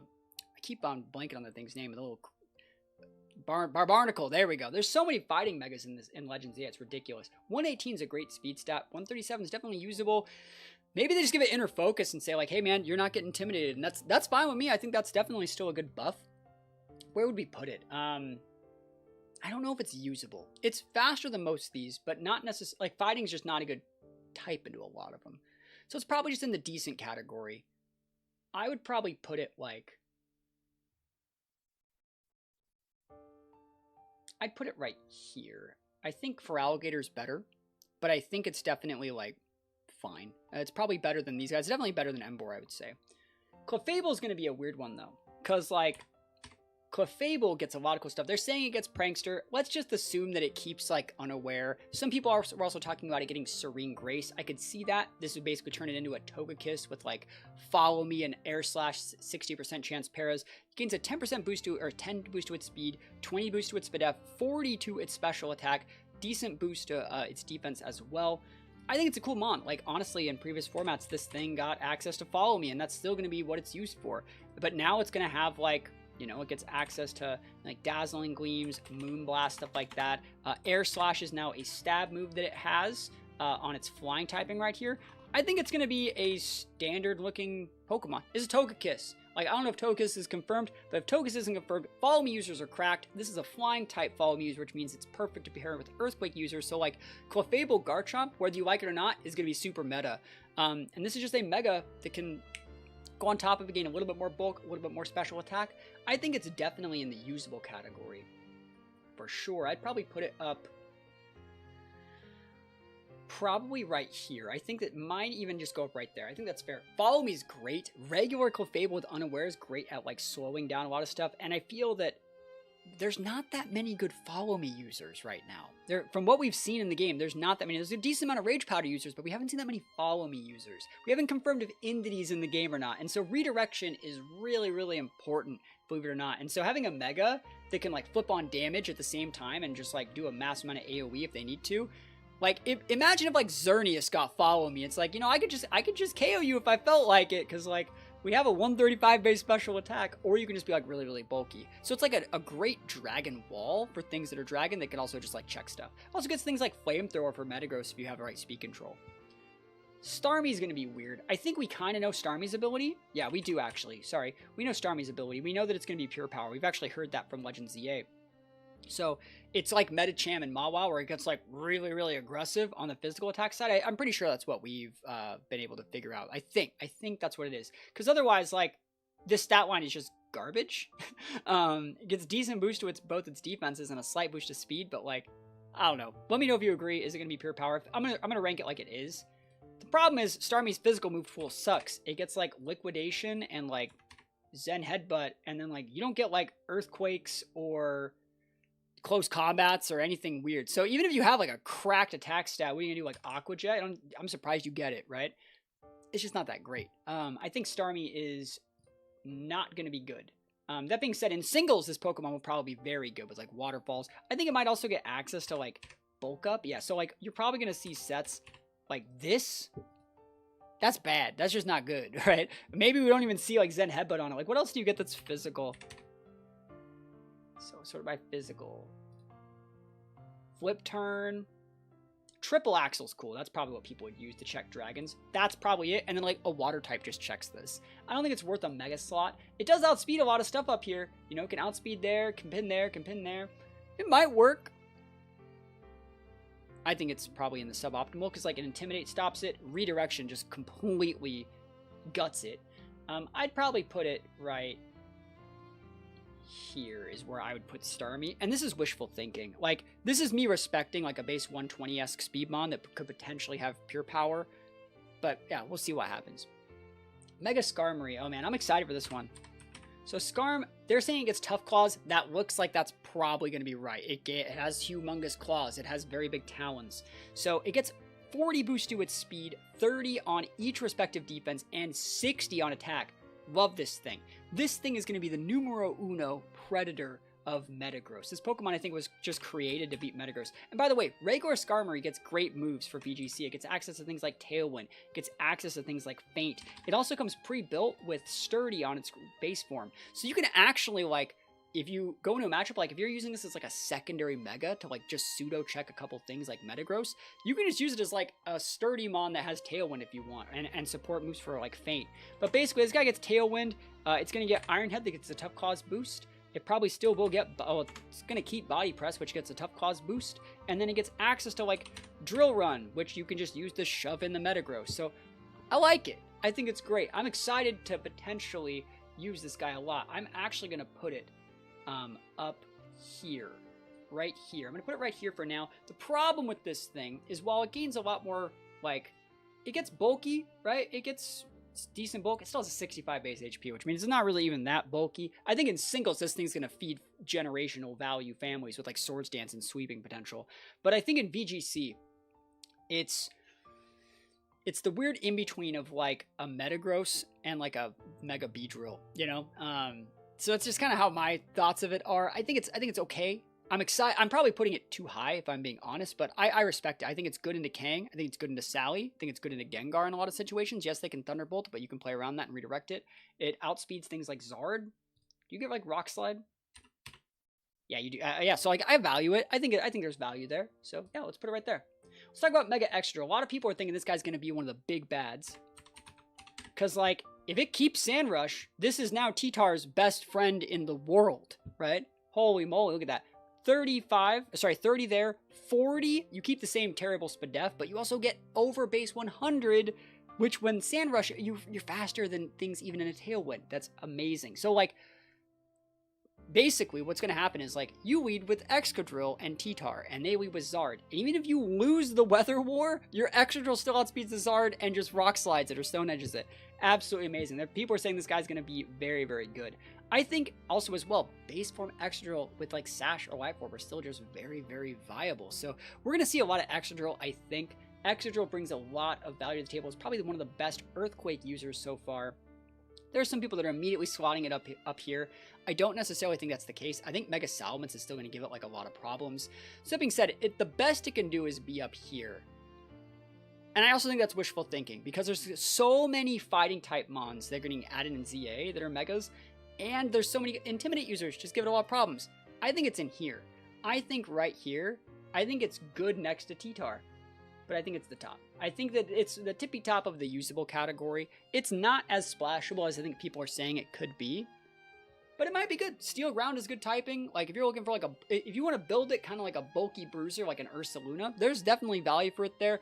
I'm not sold on this guy yet. I ran a lot of calcs on this thing when I played it in ZA.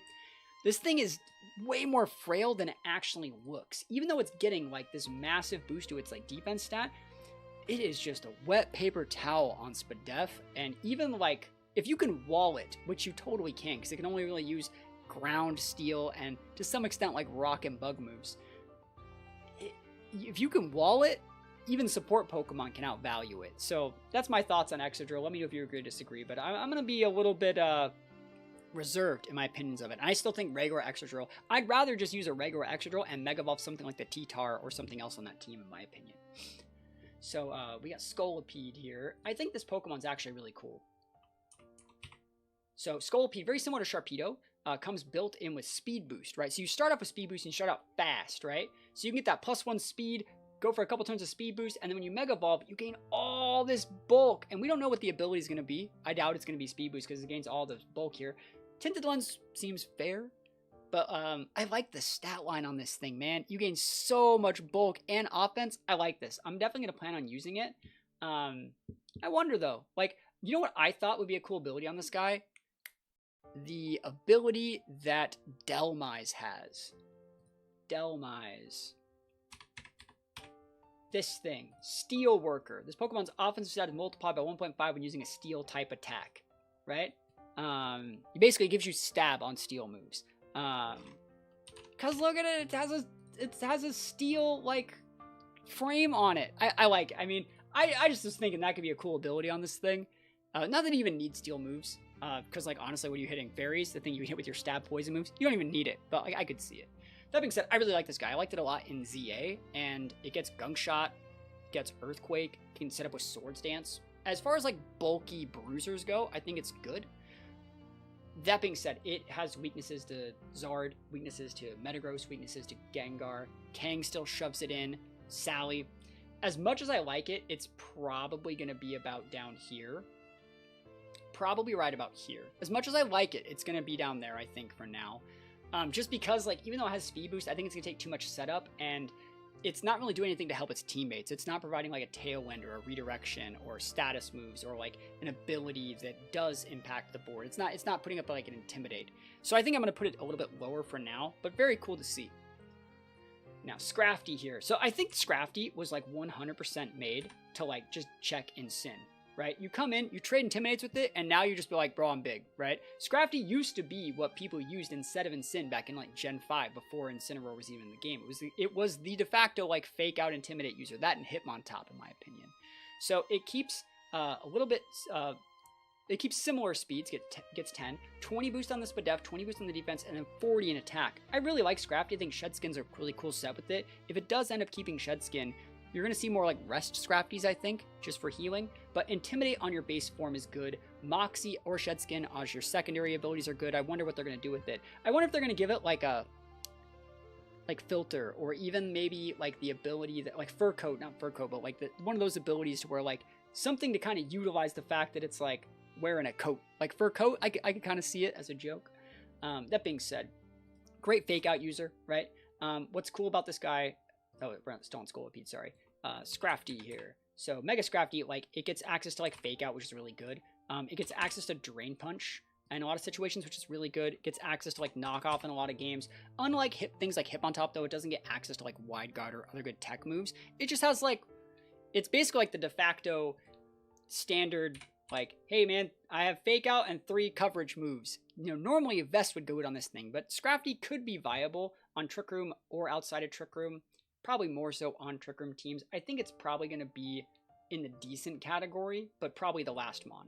I think that you can't really lock out a dark fighting type because it has that, like, unlike stuff like Lopunny and Medicham, like, you can completely ignore like psychic types and be a good switch in. Any mon that has like those really good immunities can probably be swapped in to cover up for bad matchups. So for example, if you're using something like let's see, like a Chestnut here, right, and you don't want to take psychic moves, you can always pivot in this thing, right? So it's definitely an option. Maybe I'm being a little bit too optimistic here.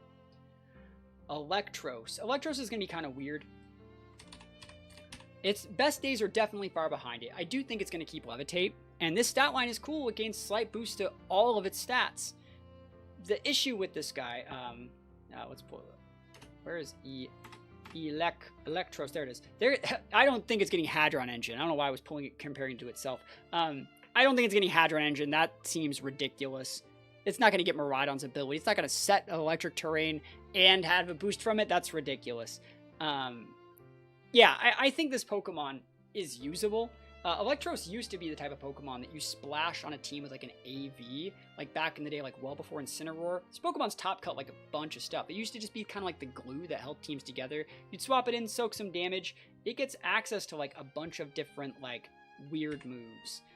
It gets access to things like, you can get physical moves like Close Combat or Wild Charge, but you can also get like other weird special moves. I think the special moves on this guy are kind of weird. You get like Flamethrower, Dragon Pulse, you know, Giga Drain, stuff that you wouldn't really think. Acid Spray, right? It has the kit of like those good Poison Mon support Mons, but now this set's like really aggressive. I don't know how I feel about this thing. It's either gonna be really cool or a dud. Because like I feel like because you're wasting so many points in both your offensive stats, you're actually like a glass cannon on the other one, which would be better built as like a sash user, but you can't because you're a mega. So it's one of those things where I think it could be good, but it's probably going to fall into the suboptimal category because like it just can't hang with these guys up here. It's not fast enough. So where would we put it? I'm looking. Probably right about here. Good coverage. I hope if it gets Electric Terrain, that's sick. I would take Electric Terrain. If it gets Electric Terrain, it might shoot up a little bit, but we'll see what happens. I think it's probably just going to keep Levitate. That'd be my guess. Mega Shandy. What's Showdown saying that Mega Shandy's going to get? They're saying it's going to get Magic Guard. I could see that. You know, before Chandelure actually came out, and hidden abilities weren't like a thing. It was supposed to have Shadow Tag. I think it'd be really cool if they gave it back Shadow Tag on its Mega. They did that with Mega Gengar. They finally gave us the Ghost type with Shadow Tag here. But that being said, Chandelure is one of those Pokemon that just doesn't even need a Mega Evolution. Basically, the bulk and differences that you get here could just be got by putting a Life Orb on your Shandy. I think Life Orb or Sash Shandy are just as good, if not better, than this thing. It gets a little bit faster, which isn't really that important. I think this is going to be an okay Pokemon, but it just really can't keep up with a lot of the higher ends. Just where you're starting to see kind of where we're going with the rest of this list. It can't really keep up with the top tiers in terms of speed, in my opinion. And while it does get access to Trick Room, and it can be a good check to things like Mega Gardevoir, who could be played in Trick Room, I think that we have better options. That being said, there might not be better options. Like, there's not that many good, like, Trick Room Mons, and it's hard to say. Like, Slowbro checks it really well, but, like, let's see. What else do we want to do here? Where would we put it? It has to be in the decent tier at least. It might even be in the usable category, but I think it's just probably decent. I'm going to put it at the top of decent, because, like, Shandy with Flash Fire is a great ability, and Chandelure in, like, 2014 was, like, one of, if not the best Trick Room setters in that format, in my opinion. So, like, I respect it, and I think it should be, like, not being able to have an item that can be knocked off as well gives it a kind of buff, because you can't knock off a Mega Stone. So that's kind of a buff. I think it has potential to be good here. We'll see what happens. We're getting near the end here. It's going to be Pyroar. Oh my gosh, Pyroar. Sorry, buddy. Like, they're saying it's going to get Drought. I mean, if it does, that's cracked. It's a 126 off 129. This thing just power creeps the heck out of Zard to make Zard basically not usable, because it gets a secondary stab with a good AoE on Hyper Voice, right? So it gets all the things that Zard would get if it got to keep that. So you still have the Heat Wave, you know, you still have the Solar Beam and stuff like that. Like, this would be how people want to play it. I don't think it's going to get Drought. I wish, right, I'm going to rank it like it doesn't get Drought. I'm going to rank it like it keeps one of these weird abilities. Maybe it gets, like, you think it get, like, a Sun Pixelate, like a Fire Pixelate? That's still not enough. This Pokemon is really underwhelming. At least it wasn't ZA. It just doesn't do any damage. So, like, maybe it is going to get Drought. Maybe there should be an area that, like, because, like, if it doesn't get a really cracked ability, it's right here, right? This Pokemon just doesn't do anything. It has, like, a above base 100 speed, but it's way too weak. This thing has, like, the same special attack as, like, Mega Sally. And Mega Sally has everything, you know? It's ridiculous. It's throwing all its eggs in the special attack basket and getting nothing back in return. It just doesn't do any damage. So we'll see if it actually gets to keep Drought or something. I think that'd be kind of cool, but I'm not optimistic about that. And I wondered if I should actually keep this guy in the list, because I know they saw you actually get one of these in Champions if you have the save data from Legend ZA. But, like, how would I word this? Float Eternal, it gains, like, Flower Veil Symbiosis, and they think it's going to get Regenerator. It gains really good stats on its Mega, and it gets a couple cool, like, moves. It also gets above base 100 speed. Like, it gets... What's the move that it gets? Is it Light of Ruin, I think? Right here. So it's basically half recoil, like basically a mind blown. This is not going to be very viable, in my opinion. But, like, who knows? There might be a couple other things. People are saying this thing could get, like, another ability, like, called Ange or something like that. There's the verdict's out on this thing. The fact that it's just a solid fairy type is good. It's going to have access to things like Moonblast, Light of Ruin. But that's, like, it. It doesn't really get any other good coverage moves. Like, it'll get Dazzling Gleam, Moonblast, it might get, like, Energy Ball, Psychic, but that's, like, it. And so I don't know. It also doesn't get access to, like, things like Trick Room. If you were to compare it to any other Pokemon that's been legal ever, Forgeous, its evolved form, would be what you compare it to, and this thing's just not very usable. Yes, it's way stronger. It's not as bulky on the Spadef side, but it also has, like, a less base HP. It's probably not going to be great. I would probably put it in the suboptimal category. I'm going to put it higher than Greninja, though. I think that, like, fairy types with that much bulk could always be viable in a format where you can correctly utilize them, but the verdict's still out. See, there's so much additional info where when we get to, like, this part of the list where we're missing so many things. But that being said, we're mostly just ranking it based off what their potential move pools are, their coverage, and their base stats. And if you take all those things into account, we'll put them right here. The abilities would drastically boost them up the list in, like, a future list. If you guys want to see me make a fully updated list once we actually have all of the info of all the abilities, let me know. But what's up next? Barbarnacle. I finally remember this thing's name. Barbarnacle. People are saying it's going to get Tough Claws. That makes sense. I feel like even if it's not Tough Claws, it's probably going to get something that's like a similar-esque type of ability. It gains a slight boost to its speed. Same thing on both its defenses. Up to 140 and attacks cool. What's cool about this guy is it gets Shell Smash, right? So, like, Shell Smash off that moveset with, like, a secondary stab edition of Close Combat, you're trading out water for fighting. That's amazing, right? Liquidation. And then, like, what? Like, even if you have Tough Claws, you're still going to go, like, Rock Slide, probably. That's solid. Like, in singles, this guy's going to be cracked. He might even get banned, I think. But I think in the base form here, it's probably not going to be very good in doubles. That stat line's cracked. It is. But it's going to cost your Mega, and it's not that base 100, so it's going to really, really struggle. It's definitely going to be in the suboptimal category, but way higher than, like, most of the Mons are, because, like, one Shell Smash and you can win the game. Think of it like a Geomancy boost. If you get that Shell Smash off, you're cruise control for cooling over here, and you have the game. So, like, there's going to be so many games where you can pair this guy with a Fake Out user, go Fake Out, Shell Smash, win the game. Easy peasy. I think it has the potential to sweep, though. I'm excited to try it. It's one of the mons I'm excited to mess with, and Tough Claws is a cool boost on it. So, yeah, I would welcome that change. Let's take a look at Dragology here. So, Dragology, they think it's going to get Regenerator. I think, honestly, if you make this thing lose adaptability, it loses a lot of its value.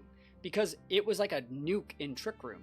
And now with, like, Regenerator, like, it's very similar to Mega Audino. I don't want my sweepers to have to pivot. I want my sweepers to do my sweeper things and sweep things if they're going to be made to sweep things. But, like, 163 Spadef, 105 off 65, it's a little bit low HP.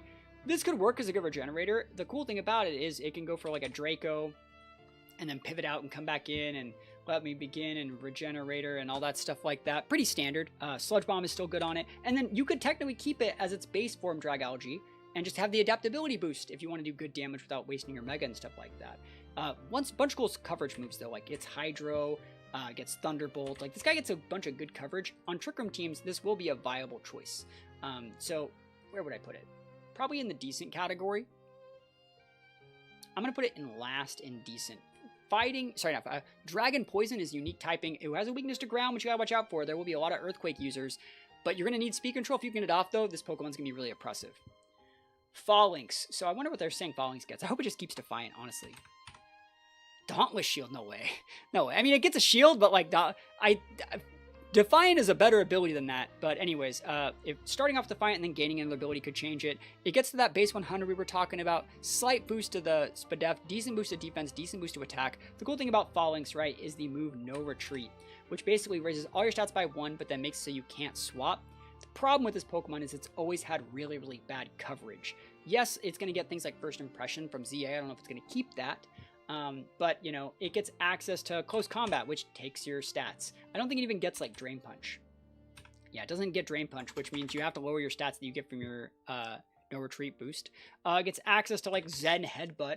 It gets access to, like, Iron Head. You're starting to see a problem here. There's no Ice Punch here. There's no Triple Axle here. There's no Earthquake here. It's very one-dimensional. There's a couple other... It gets, like, Mega Horn, you know?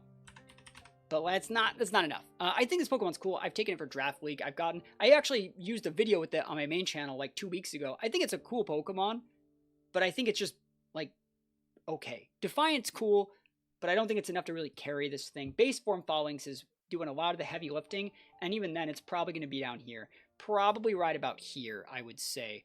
A little bit too slow, a little bit too, how would I word this? A little bit too much setup required to actually make it work. Now let's take a look at Raichu Y. Raichu Y, my guy. Right, there's 2 new forms of Raichus coming out here. There's Raichu, base form Raichu, which has Static and Lightning Rod. Lightning Rod's good. Actually, there's 3. There's a low on Raichu as well. But there's Raichu X and Raichu Y. They're saying this one's going to get Transistor. I think it's going to get some sort of damage steroid because, like, with a stat line like this, it's going to need it. 130 is a massive boost, going up to being technically faster than most things in the format. Speed Time Mega Gengar. Gets a slight boost to its attack, which isn't that significant, but a 70 boost to its special attack. I think if it keeps these sets, this is the ultimate glass cannon that's also going to have a damage steroid. Like, this is good. It'll have a fat Thunderbolt, right? It'll have a big Volt Switch. This is like everything like Mega Beedrill needed to be, but now on a special attacker. Right? Gets a bunch of other good things too. Gets access to like Fake Out. Things like Mega Beedrill don't have that. Can still get access to like Encore, Protect, things like that. There's a bunch of cool techs. You can even put in like Surf on this thing. Like, there's a bunch of value to be had if this is the stat line and like that's what we're working with here. Very, very cool stuff. That's definitely like in the usable category for sure. That's probably right about here, I would say. 160 is cracked on Spadef's side. I think the issue that would arise from this thing is I wonder if Mega Kang's Sucker Punch just OHKOs it. Anything that gets tapped by Mega Kang's Sucker Punch, especially after like a Fake Out, would be problematic. So like Mega Kang could like sit in like an inner focus, Fake Out to guarantee stick the damage, even if they were to get Fake Outed first, and then Mega Evolve and go for a fat Sucker Punch and basically take 3 hits to break the Raichu. So that might happen. I do think that like Sucker Punch would KO this stat line if they're just like full special attack, full speed, right? But that being said, I'm excited to try Mega Raichu. I'm excited for it to potentially get a damage steroid ability as well. Mega Raichu X, people are thinking that it's going to get Levitate. And so this is going to be the physical attacker Raichu. So they're going to think that it's going to get a big physical attack. They're going to think it's going to gain Levitate. 110, they keep the same speed stat and gain slight bulk. I think that's okay, right? So if you were to add, like, you'd still have Fake Out probably. Would you make room for something like a bulk up? I think if it got access to like a bulk up type move, that could be nice. But like, probably we'll have like the Volt Tackle, and then like what? Like Play Rough? Like, I'm not vibing with this set. I don't like that. If it gains Levitate, I don't like that. If it were to gain like an Electric Terrain, maybe to have like its own steroid right there. Like if one of those 2 Raichus gain Electric Terrain, that's cracked. I'm not really feeling this one. I'm putting it in the suboptimal category, near the bottom. If that's the case. I think that that's probably where I would put it. I think that it just can't really keep up. 110 base speed, yeah, it's faster than some of the other Megas, but like, it just doesn't have the bulk. And like Levitate, see, like the reason why Levitate works on something like Delphox is because it has like a 154 special attack and is not immune to Intimidate, right? Intimidate just says do not pass go, do not collect $200. The best thing you got here is just a fast Fake Out. And if you were to compare this guy to something like this, that also is just a fast Fake Out physical attacker, I think Scrafty has the coverage. You don't got the coverage on the Raichu. Yes, you don't have any weaknesses, but like, this stat line isn't 95 with only 60 base HP is nothing to write home about, in my opinion. Like, what is it? Hyper Voice, Pixelate, Gardevoir, High Roll probably KOs you. Not enough. So let's talk about Chimecho here. I'm actually really excited to try Chimecho. So this is going to be a Pokemon that, look at these boosts here. Keeps the same 65 base speed, but 30 on the Spadef. I always do this. 30 boost on the Spadef. What is that? 40 boost on the special attack, 30 boost on the defense, right? This is going to be the de facto Trick Room setter, and has Levitate. This is basically like, what if a Bronzong decided to become the captain now and do damage? Because you got the Trick Room, right? And now you got access to, like, it gets access to, like, Boom Burst if you want it, but, like, you have access to, like, Psychic. You have access to, like, Stab Flash Cannon. You also get access to, like, weird tech moves like Encore. It gets access to things like Heal Pulse. I very, very much am excited to try this Pokemon. Also again, Steel typing, which you stab with your Flash Cannon. I like this. This is going to be great. Like, Steel types with Levitate are always a problem. Zard gives this thing problems. Ghost types, Dark types give this thing problems, but you can pair those with, you can pair it with like Fake Out users. Like, this thing plus Sin is going to be really, really good in my opinion. So it's going to be very viable. It's in the usable category, but probably near the back. My beautiful face is blocking it, but I'm going to put it behind Meganium, right? I'm going to put it behind Meganium. Where's my face? I'm going to make my face a little bit smaller. There we go. So yeah, I'm going to put it behind Meganium for now. I think it's going to be fine in the usable category. It's going to be a great Trick Room setter. One of the better Trick Room setters in the format, in my opinion, that can just be utilized to solve a lot of problems. Let's take a look at Staraptor. And I do think the Chimecho is confirmed to be getting Levitate. That's what I heard. So Staraptor, we're going to pair it. They say it's going to get Tough Claws. I think if it keeps either of these, that's cool. I would actually like to see it keep Intimidate, because if I send it out and I Intimidate, and then I Mega Evolve, and then I Intimidate again, I think there should be one Pokemon that can do that. Let me know if you agree or disagree. Because you only really get that value once. If you ever swap it out and bring it back in, you only get the one Intimidate at a time. There should be one Pokemon that doubles up on the Intimidate. Reckless is also a cool ability that it has on its base form. It gets 10 boost to your speed, 30 on the Spadef, 30 on the defense, 20 to attack. I actually still think Staraptor is probably still better built on Scarf in most situations. But that being said, like, it cuts its normal for fighting, and now it stabs it. So, like, now you have stab close combat. Now you have, like, the big Brave Bird here. You could make it into, like, a really, really aggressive Tailwind setter, and that's probably a way to play it. The fact you have a 110 base speed means you're actually you're bullying a lot more than you think. You're speed tying Metagross, you're outvaluing Zard.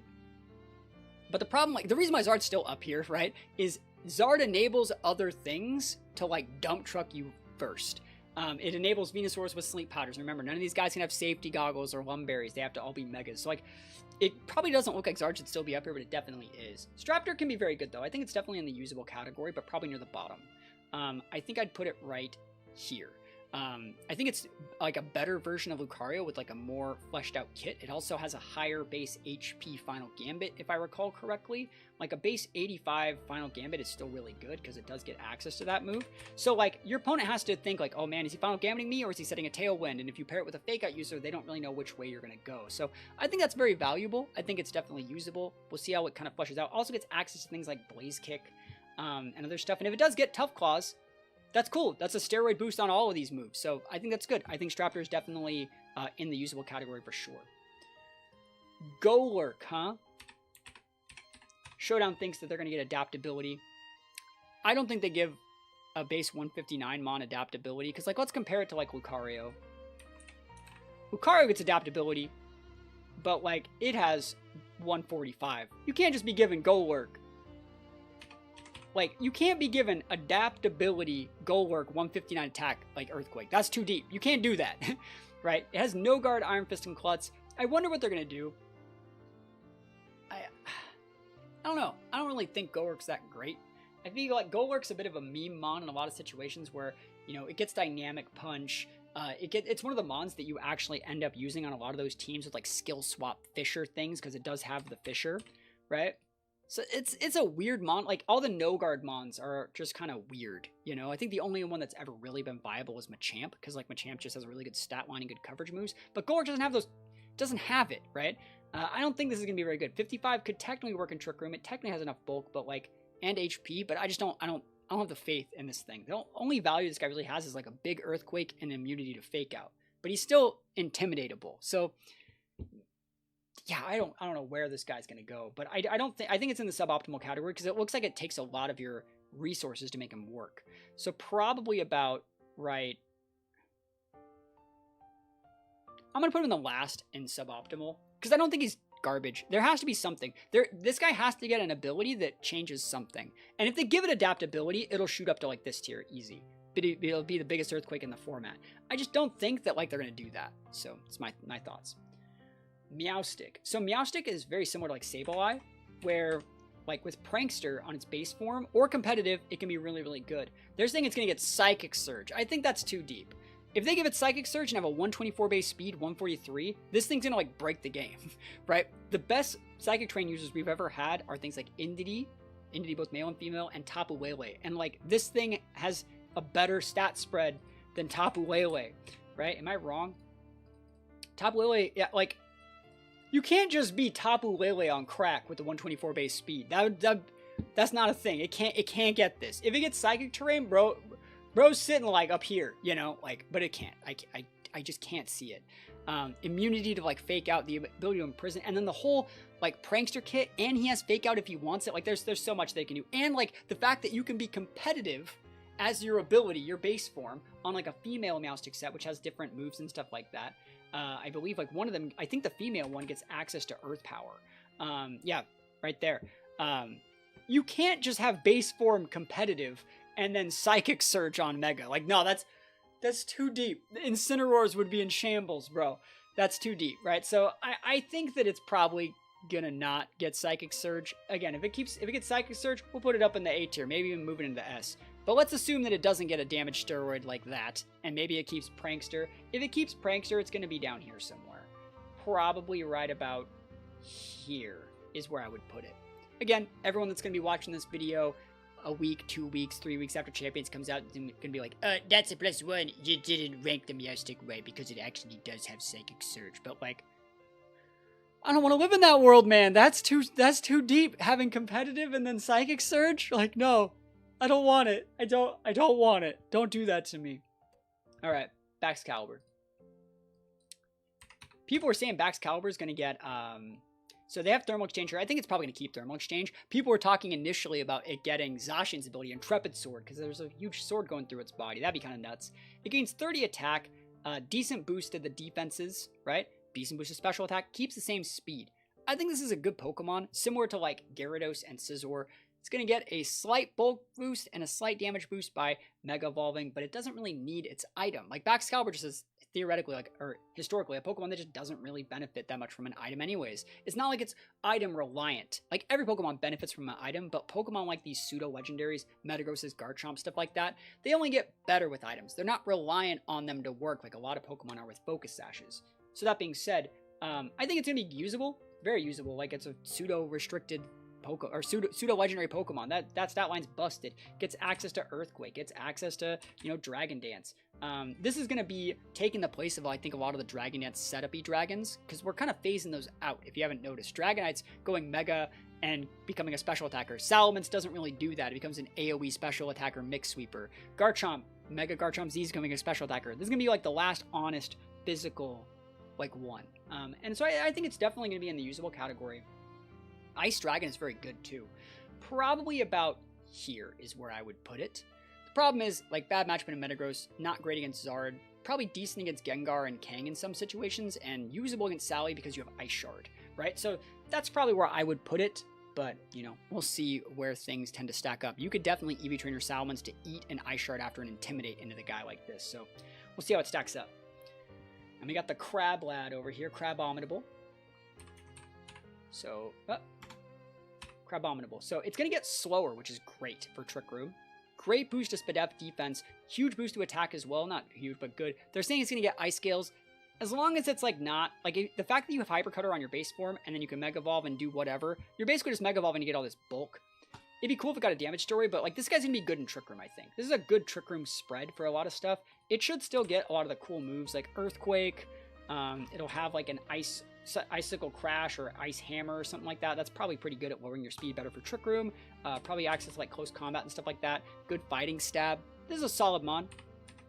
I think it's okay. I think the fact that you still have you need a lot of babysitting because it has like the worst defensive typing in the game, being Fighting Ice. You're weak against Psychic, Fire, Steel, Flying. Oh my gosh, there's so many weaknesses. I'll put it in decent. It's probably gonna be right here.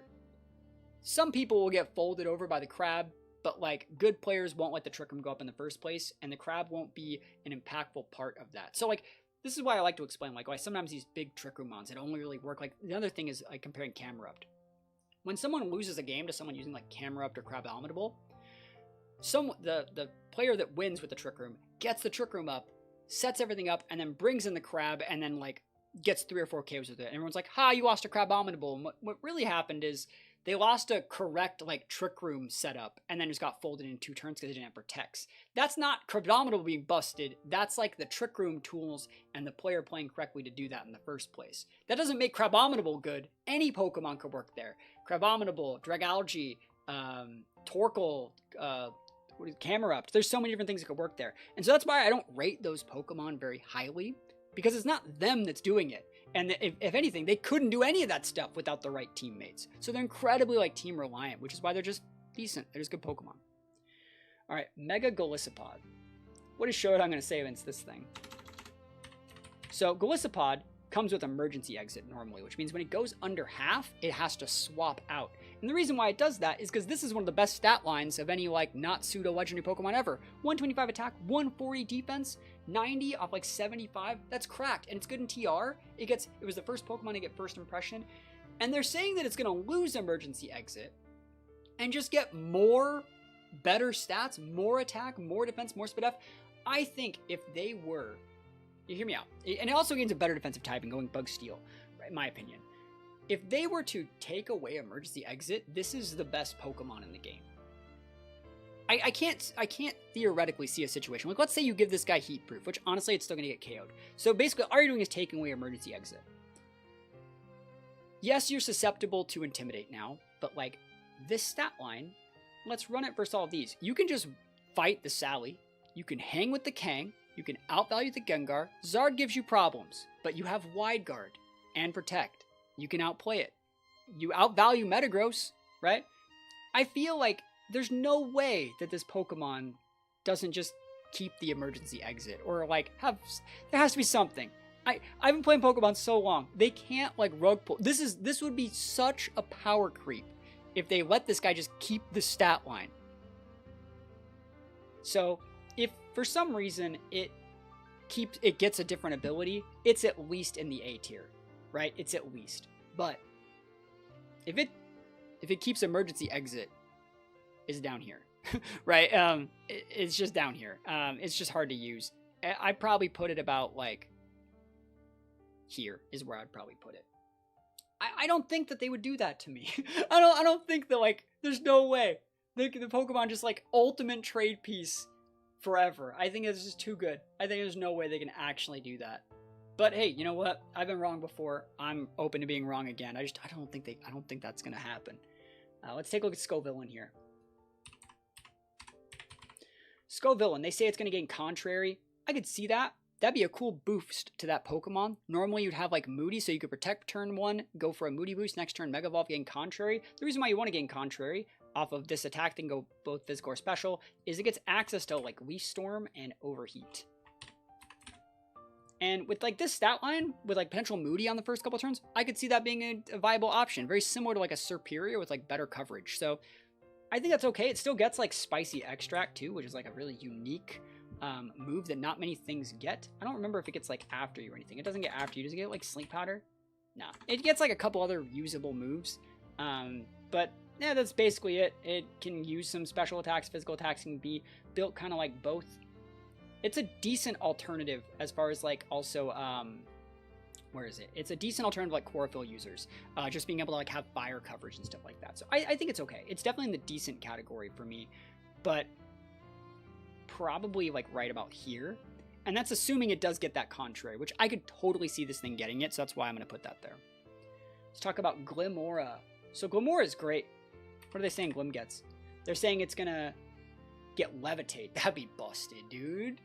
I guess it gets Levitate. Just get rid of its weakness, and it still has weaknesses to water and psychic, but I mean, I could see it. It gains a slight boost to its defense, slight boost to special attack, slight boost to speed def, and a good boost to speed going over 101, which will let you outspeed those base 100, specifically Charizard and Salamence pre-Mega. That's actually really cool. I think Toxic Breeze is good. I think Glamora is just a good Pokemon. One of the big issues with holding the Glamorite, though, is that you're not sashed. You're not Power Herb Meteor Beam, which means, like, yeah, you have access to, like, Spiky Shield, but then, like, Mortal Spin doesn't really... Like, Mortal Spin wouldn't be value on, like, your Mega with, like, an aggressive stat line like that. I almost want to say, if this is how you want to play Glim, just throw a Life Orb on your regular Glamora and go, like, Earth Power, Energy Ball, stuff like that.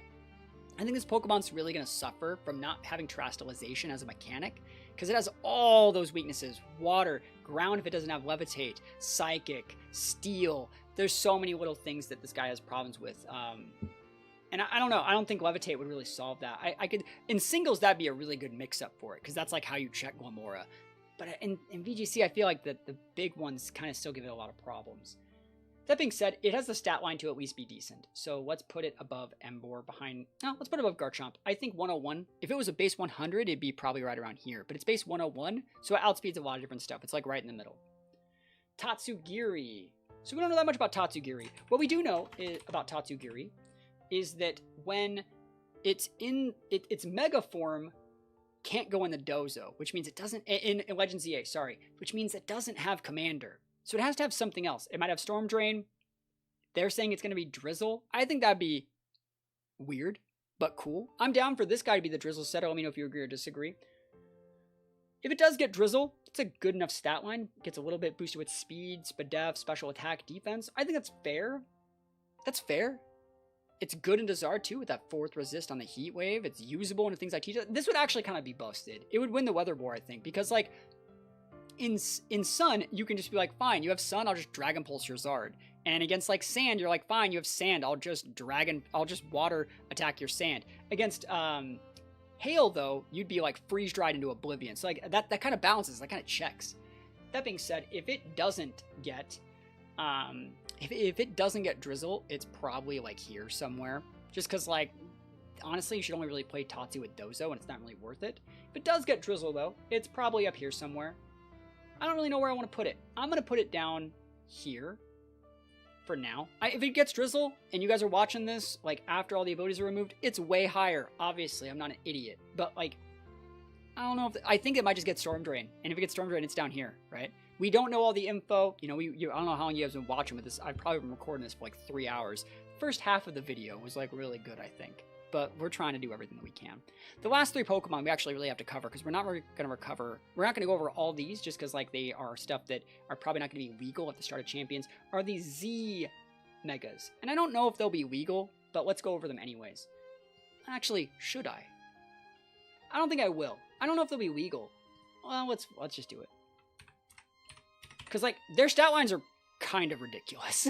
Like, that's ridiculous. It's the same base stats, but it's just like so much more optimized. 151 base speed breaks the game. 154 attack and complete glass cannon, but we don't know what abilities they're going to get, which is why I don't really know where I'd rank these. And then they gain a secondary ghost. So like the cool thing about this guy is you get stab, shadow sneak, stuff like that, but you get Phantom Force, which goes through protect, breaks protect, so they can't like wide guard you out and protect you out and do stuff like that. You can just break them. Like, this solves the problem with physical Absol of not having that secondary stab. So now you have like these options. Absol also gets access to things like Feint and stuff like that. Like the ultimate like breaker, like literally. You can even just put like a Sucker Punch, like a Swords Dance here too. Like that's nuts. Like that's so much damage. So I think like if this guy gets some, like imagine like we're talking about Technician too. Technician would boost like that Feint and other moves and stuff like that. Like I wonder what they would have. It's kind of hard to say. Like, I don't know really where I'd put these things. Because, like, honestly, this Pokemon would probably be up here somewhere. It's really hard to say where I would put it. So I don't know. I don't think I'm going to rank it for now. I don't think we know nearly enough about these guys. I feel like there has to be some sort of cost to them having all 151 base speed. And the reason they have the 151 base speed, I'm trying to remember the exact reason why, but, like, Mega Evolution, 151 Pokemon in the base Kanto set, something. If you guys know in the comments, let me know. Let's take a look at the Lucario one. But yeah, like these guys are obviously like way better. They just like completely cut the fat and made them all into like amazing sweepers. If you compare it to Fuego Lucario, you get just a massive boost to your special attack. They're saying it's going to get Mind's Eye, which is the same ability as Ursaluna, Blood Moon, which means you can hit ghost types with everything and you're like not really affected by accuracy. So like you can just like Aura Sphere and like, well, it doesn't, you ignore evasiveness, you still can miss moves. But like Focus Blast just blows up all the ghosts. And then you still have Steel, so you can just go like Steel Beam and stuff like that. Like, it's potentially good. The problem with this guy is that he doesn't have a lot of AoE. But like, I think a lot of people thought that it might get adaptability. I think a lot of people also think that this guy might get Mega Blast Mold. What is that? What is Mega Blast was his ability? I've been recording this for so long. Mega Launcher is what people think it's going to get, which will boost the power of all your Pulse and like Sphere type moves. So like Dragon Pulse would be a lot better and stuff like that. So you'd get like a boost of like these sort of things for special attacks. That's what a lot of people initially thought. Mind's Eye is also a cool mix-up. Again, I don't know really where I would put this. If that's the case, if all these guys have their 151 base stats in their speed, they're all up here somewhere. But it's really hard to say since we don't have all the info. And speaking about the last one we don't have info on, that's going to be Garchomp. So Garchomp Z, you again cut a lot of the fat. You even lose 10 on your defense, and you just completely optimize for a special attack and go 141. You also lose your ground typing. While you still can use things like Earth Power, you're losing your ground typing. They're going to say it's Rough Skin. I still think this Pokemon's like super viable. You know, you get Draco Meteor. You'd still have the Earth Power. You can go for like, you know, Flamethrower now has a lot of value into like steals. Let's sort by other special moves that you actually have. So like Scorching Sands, Surf, Vacuum Wave. I know in the Legends ZA it gets Nasty Plot. So like that's sick. I think this could be a really cool alternative to playing Garchomp. You can build it mixed. It's kind of like how Mega Dragonite goes like a special attacker as well. 151 base speed is just ridiculous. And I can't wait to see how these Pokemon actually, you know, combine with like restricted. Because like Calyrex Shadow's days of like oppressing the meta are done with all these base 151 Mega Z evolutions. So again, I would probably put this guy probably up here because he has just amazing, just solid Dragon Defensive typing. You're off a base form Garchomp, which means you can be used as a pivot in to block electric moves. And you actually can like pin out most of those guys with this thing. So that's probably where I would put it, depending on how its abilities work. We don't know if they're going to be legal off the start, just like all these other Pokemon. They're probably going to eventually be in the game, but we don't really know how they're going to work. So that's my list. I have no clue how long this video has gone, but if you got to the end of this video, please think about dropping a sub on the channel. I don't make these sort of like really, really long videos that go over all of my thoughts in depth all that often. If you guys like this sort of list, you want to see more stuff, you guys have suggestions for any sort of competitive content you want to see me make while we wait for champions, let me know in the comments. And again, one last time looking at the list, I think it's a pretty good list. I think for the most part, you have your standard like 5 or 6 that are like going to be the standard ones you're going to see in most of your games. You have the little bit of like support mons that can kind of change the tide of battle and sometimes have a good advantage against the S tier mons. You have speed tier. You have the good secondary mega options on a lot of different teams. And then you have the Pokemon that require a little bit too much setup to make work. But I think this is a pretty good list. I think that if you're someone that's brand new to Mega Evolution, you're going to get a good understanding of how all of these megas work based off of this video. So hopefully you guys liked it. If you did, let me know in the comments. Leave a like, drop a sub on the channel. Other than that, thank you guys so much for watching. Peace out, and I'll see you guys next time.